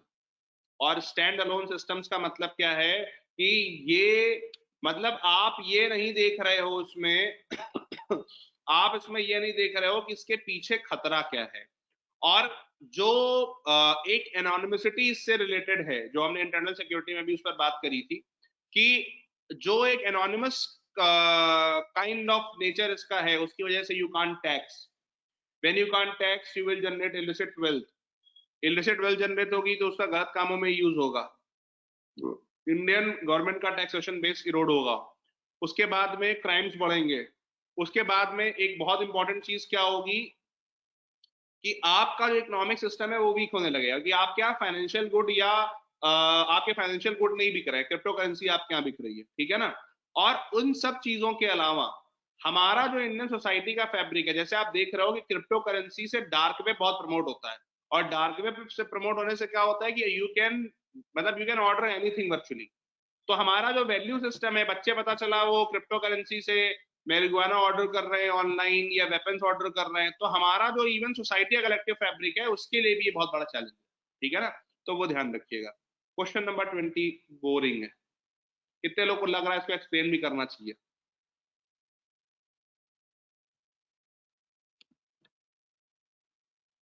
हाँ बिल्कुल ठीक। क्वेश्चन नंबर 20 मतलब अपने यहाँ बच्चों को पता है अभी, ठीक है?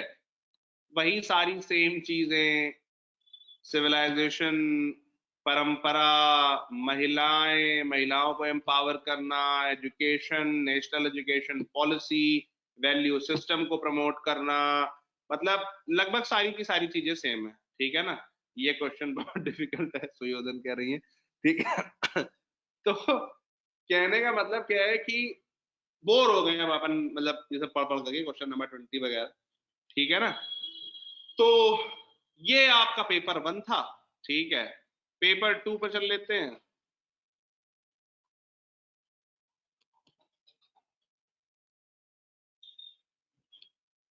सबसे अच्छा पेपर मुझे लगता है पेपर 2 का, ठीक है? मतलब this is my favourite paper.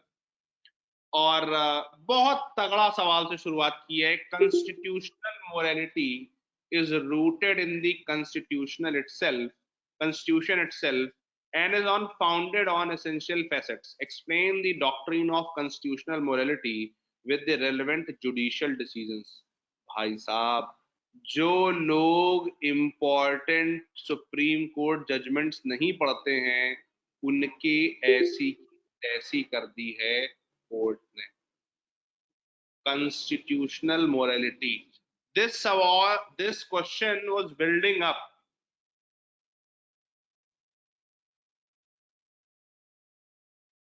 This question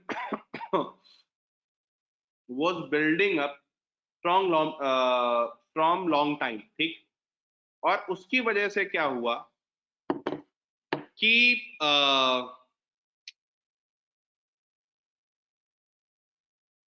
Sabarimala से लेकर के और फ्री द टेम्पल मूवमेंट तक ये लगातार न्यूज में था। लेकिन मेरा कंसर्न यहाँ दूसरा है। कितने लोग ऐसे हैं जिन्होंने प्रीएम्बल वाली प्लेलिस्ट देखी है?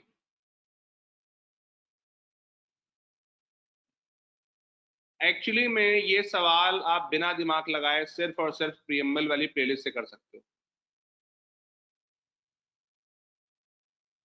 सुयोधन, यस, ये वाला सवाल बिना दिमाग लगाए आप प्रीएम्बल वाली प्लेलिस्ट से कर सकते हो। ठीक, क्यों? क्योंकि वहां पर जितनी भी हमने बात करी थी कि कैसे हमारा जो कॉन्स्टिट्यूशन है वो अपने आप में एक बहुत बड़ा सिविलाइजेशनल डॉक्यूमेंट है, सिविलाइजेशनल मोरालिटी को लेकर के चलता है, और कैसे जो आप संविधान वाली सीरीज देख रहे हो और संविधान वाली सीरीज में जो हमने बात करी थी कि भाई संविधान वाली सीरीज में भी वो लगातार जो डिबेट्स कर रहे हैं वो भी एकदम सेम है। ठीक, क्वेश्चन नंबर 2 महिलाओं के रिप्रेजेंटेशन पर है। Again current women related issues पे बना हुआ सवाल है, तो बहुत ही अपने आप में एक बहुत आसान सवाल है। सनसेट टीवी का एक वीडियो था, उससे सवाल है। कितने लोगों ने वीडियो देखा था? सनसेट टीवी का एक वीडियो है, women in higher judiciary, exactly सीधे सीधे सवाल उठा करके वहां से रखा गया है। सनसेट टीवी वाला वीडियो कोई भेज दो ग्रुप पर, ठीक है? मैंने शान वाले चैनल पे भेजा होगा, कोई भेज दो उसे ग्रुप पर, ठीक है? एकदम सीधा सीधा सा सवाल है।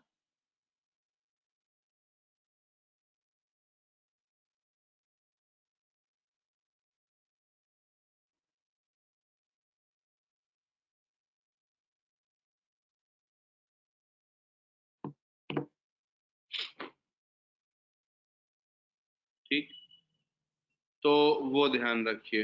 ये क्या है?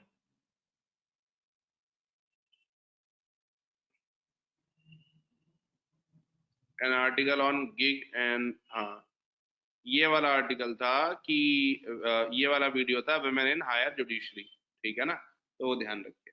फिर 14 फाइनेंस कमीशन 2021 वाले मुस्कुरा रहे होंगे, याद होगा आपको 14 फाइनेंस कमीशन जब हम लोगों ने करा था कोऑपरेटिव फेडरलिज्म वाला जो चैप्टर था, जिसमें हम लोग बात कर रहे थे कि कैसे हम लोकल सेल्फ गवर्नमेंट और स्टेट्स को इम्प्रूव करेंगे। तो सीधे सीधे फाइनेंस कमीशन से सवाल है। Question number 4, to what extent in your view the parliament is able to ensure accountability of the executive in India? उस दिन हम एक सवाल पढ़ रहे थे, कस्टडी ऑफ कॉन्स्टिट्यूशन, याद है? Custody of constitution. सर अभी तो 15th FC आया था ना, लेकिन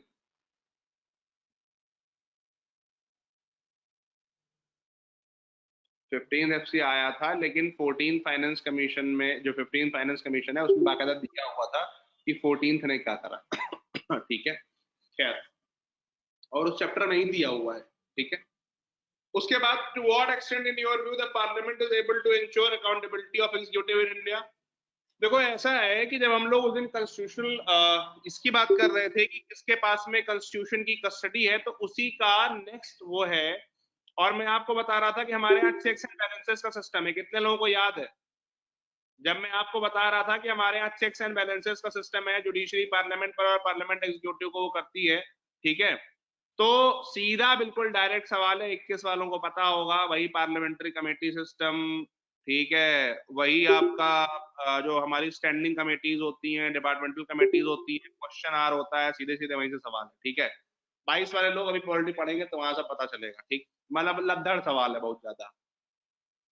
फिर भारत में, sorry, pressure groups play a vital role. Govind,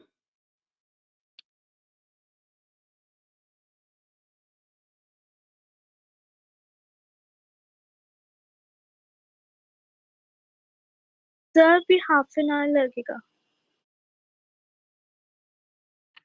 I know, बोल दिया मैंने। खैर, आज कोई चुराने वाला नहीं है, बड़ा खुशी हो रही है मुझे, अकेले खाऊंगा। खैर,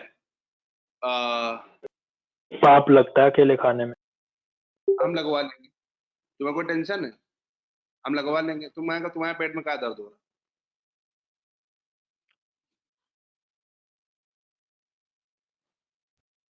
फिर आपकी तबीयत खराब हो जाएगी, पाप लगेगा तो मुझे अच्छा नहीं लगेगा ना फिर।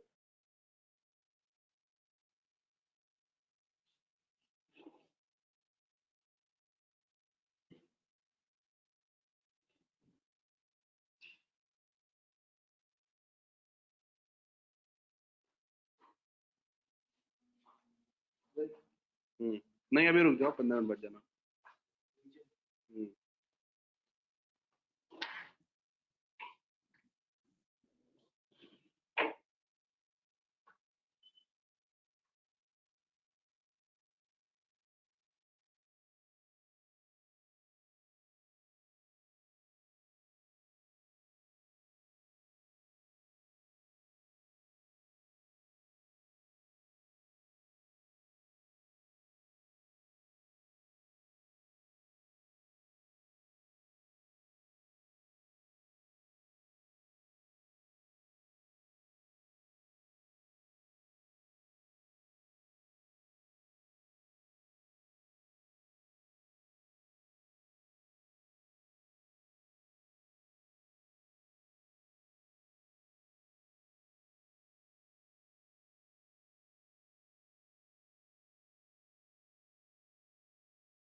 हाँ भाई, आवाज आ रही है? हेलो, आवाज आ रही है? ठीक है। Yes sir. तो जो क्वेश्चन नंबर 5 है, pressure groups play a vital role in influencing public policy, ये सवाल एक्चुअली आया है एक तो जो आपके फार्मर एसोसिएशंस थे उन पर, दूसरा जो इस तरह के बिजनेस ग्रुप्स होते हैं जो लगातार सरकार के साथ मिलकर के काम करते हैं। तो ये डायरेक्टली सवाल उनसे है कि जो भी प्रेशर ग्रुप्स हैं वो पॉजिटिवली निगेटिवली दोनों तरह से इम्पैक्ट करते हैं पॉलिसी को, और आपको एग्जैक्टली वही लिखना था। तो बहुत करंट ओरिएंटेड सवाल है, ठीक है। Besides being a moral imperative of a welfare state, primary health structure is a necessary precondition for sustainable development.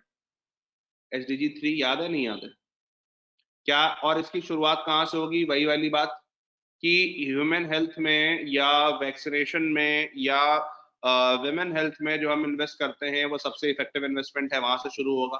उसके बिना हमारा सस्टेनेबल डेवलपमेंट नहीं हो सकता। और मैंने आपको कई बार बताया कि SDG 3 बाकी सारे SDG से रिलेटेड है, हाँ या ना? ठीक, तो वो ध्यान रखिए। तो कुछ भी बताने की जरूरत नहीं है। SDG वाला डॉक्यूमेंट कहाँ है अपना? डॉक्यूमेंट क्या, वीडियोज ही होंगे।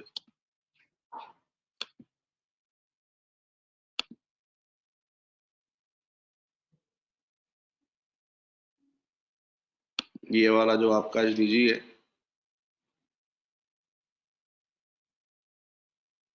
This conference will now be recorded.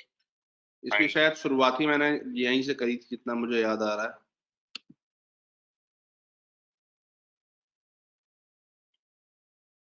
हो जहां पर बहुत ज्यादा सिलिका आपके अंदर जा रही है, बहुत ज्यादा कांच आपके शरीर में जा रहा है, बहुत ज्यादा इस तरह का हैजार्डस वेस्ट आपके हाथ। तो इसकी अपन ने बिगिनिंग यही से करी हुई थी, ठीक है, कि भाई हेल्थ जो है सस्टेनेबल लिविंग के लिए हेल्थ जो है वो प्राइमरी हेल्थ बहुत जरूरी है। और हम कई बार ये बोलते भी हैं कि भाई हमारी जो हमारा जो बेस्ट इन्वेस्टमेंट है वो कहाँ होना चाहिए, हमारा जो बेस्ट इन्वेस्टमेंट है वो होना चाहिए हेल्थ में, ठीक है, क्योंकि हम जो पैसा लगाते हैं एक प्रेग्नेंट वुमेन पर, एक लैक्टेटिंग वुमेन पर, जितना कम पैसा लगाते हैं उतना ही बहुत ज्यादा डिविडेंड्स आते हैं। क्यों? क्योंकि अगर हमने वहां पर पैसा इन्वेस्ट नहीं करा तो हमारी जो ह्यूमन रिसोर्स है वो वीक होगी, हमारी ह्यूमन रिसोर्स की कॉग्निटिव डेवलपमेंट नहीं हो पाएगी, ठीक है, तो वो ध्यान रखना। फिर क्वेश्चन नंबर 7, कितने लोगों को समझ में आ रही है कि ये एनईपी से है? जो नेशनल एजुकेशन पॉलिसी में आपके सीधे सीधे दिया हुआ है कि skilling while you are working, ठीक है ना, तो वहीं से सीधे सीधे सवाल है, रीस्किलिंग जिसको हम बोलते हैं उस पर सवाल है, ठीक है। और ये एक चीज और से है, जो हमारे फ्री एजुकेशन या फ्री हायर एजुकेशन का फटीग बन रहा है उसको तोड़ने के लिए ये मैसेज है, बहुत अच्छा मैसेज है ये। और समझिए, फ्री हायर एजुकेशन को फ्री करना चाहिए वहां से यहां तक, ये भी यूपीएससी की बहुत बड़ी यात्रा है।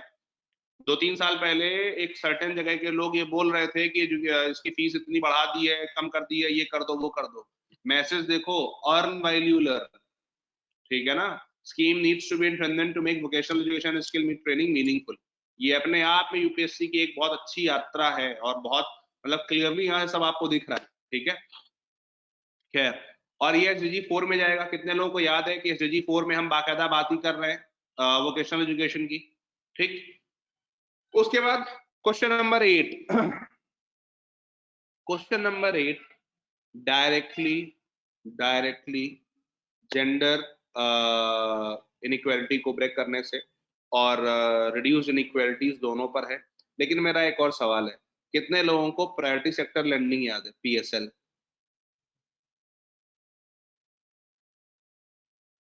पीएसएल के दौरान ही मैंने आपको बताया था माइक्रो फाइनेंसिंग के बारे में, जो लोग छोटे छोटे लोन्स देते हैं, वो सवाल है सीधे सीधे क्वेश्चन नंबर 8। लेकिन आप पीएसएल को एसडीजी से जोड़ते हुए इसका आंसर लिखेंगे, ये चिंता नहीं करेंगे कि ये जीएस2 में पूछा गया है, कोई दिक्कत नहीं। और कितने लोगों को याद है कि मल्टी डायमेंशनल पॉवर्टी में क्या होता है, 10 चीजें?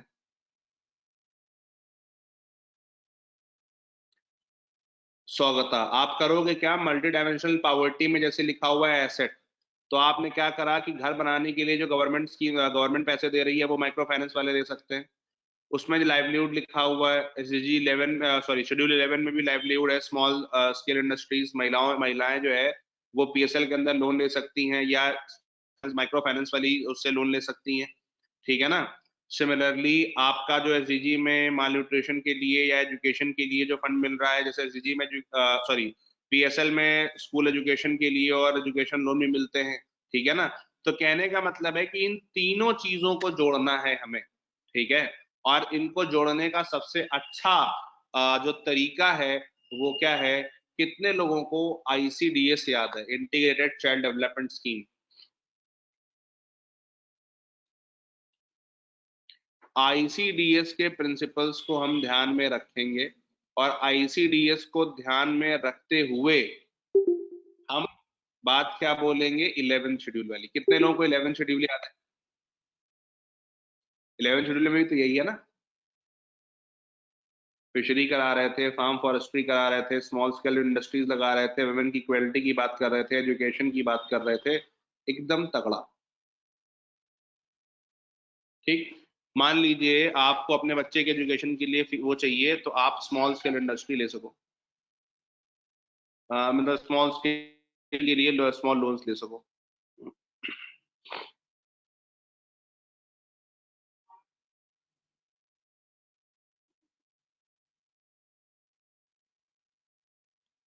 फिर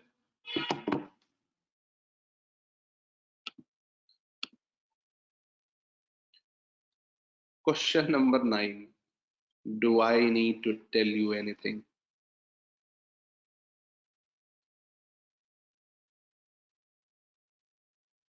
योर अफ्रीका डिबेट, कुछ भी बताने की जरूरत नहीं है, ठीक। उसके बाद question number 10, USA is facing an existential threat in form of China. कितने लोगों को याद है एग्जैक्टली सेम चीज हम लोग इंडो रशिया में, जब मैं आपको कहानी सुना रहा था तो चर्चा कर रहे थे।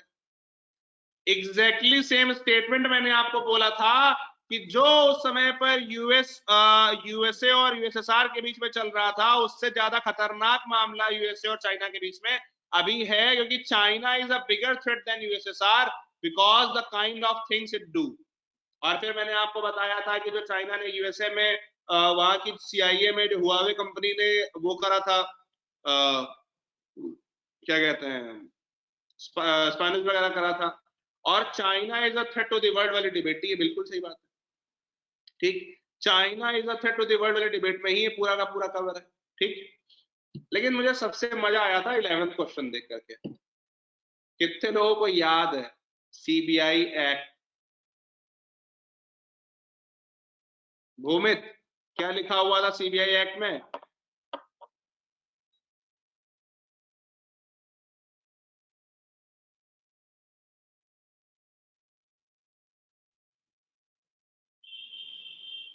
ईडी एक्ट में था। हाँ भाई, कौन बताएगा? अंजलि, सीबीआई एक्ट में क्या लिखा हुआ है इसको लेकर के?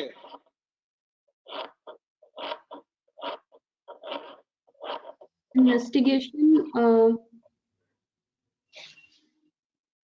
और बस इन्वेस्टिगेशन ही लिखा है? नहीं नहीं सर वेट सर, एक मिनट बस।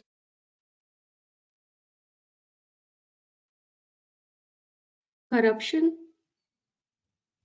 एक घंटा मारेंगे, लड़ जाओगे दीवार में। सीबीआई एक्ट नाम की कोई चीज है? नहीं याद है मुझे फिर। Delhi police special establishment act नाम है, सीबीआई एक्ट नहीं है। अच्छा बस हाँ हाँ, याद आया। एक्ट याद है, आया। सीबीआई खेल देखो अभी भी वही है, पगला रहे हैं लोग। दिल्ली पुलिस आप स्पेशल, कंफ्यूज कर रहे हो बच्चों को। डीपीएसपी नहीं, डीपीएसई एक्ट है, Delhi police special establishment act. और Delhi police special establishment act में मैंने आपको बताया था बाकायदा कि क्या क्या लिखा हुआ है, और वहीं पर हमने बात की थी कि जो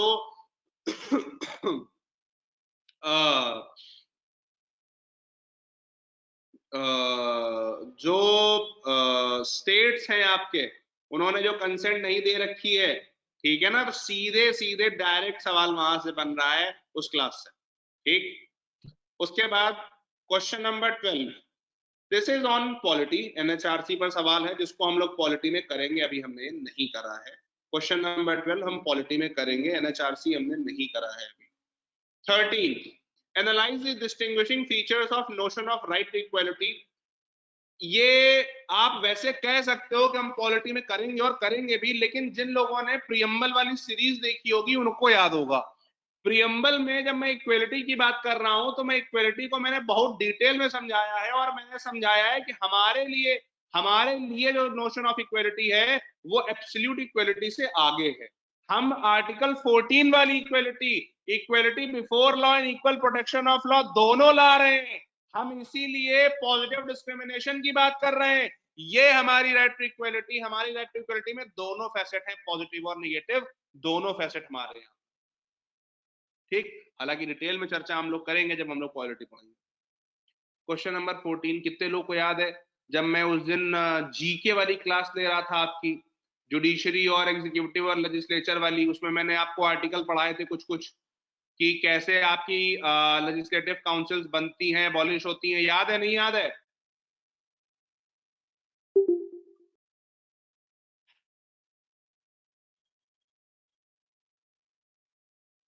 नहीं नहीं, हाँ बोल दो, मैं पूछूंगा नहीं कौन सा आर्टिकल। लोग पहले सर्च कर रहे हैं कौन सा आर्टिकल था, फिर हाँ बोले, क्योंकि चट से पूछ लेंगे। कुछ कुछ याद आ रहा है। तुम सही बता रहे, तुम यहाँ चली आओ। तुमको पता वो कोटा मिल जाएगा तुमको, वो वाला फिजिकली डिसेबल्ड वाला। तुम्हारा एक टांग तो मैं तोड़ काट ही दूंगा।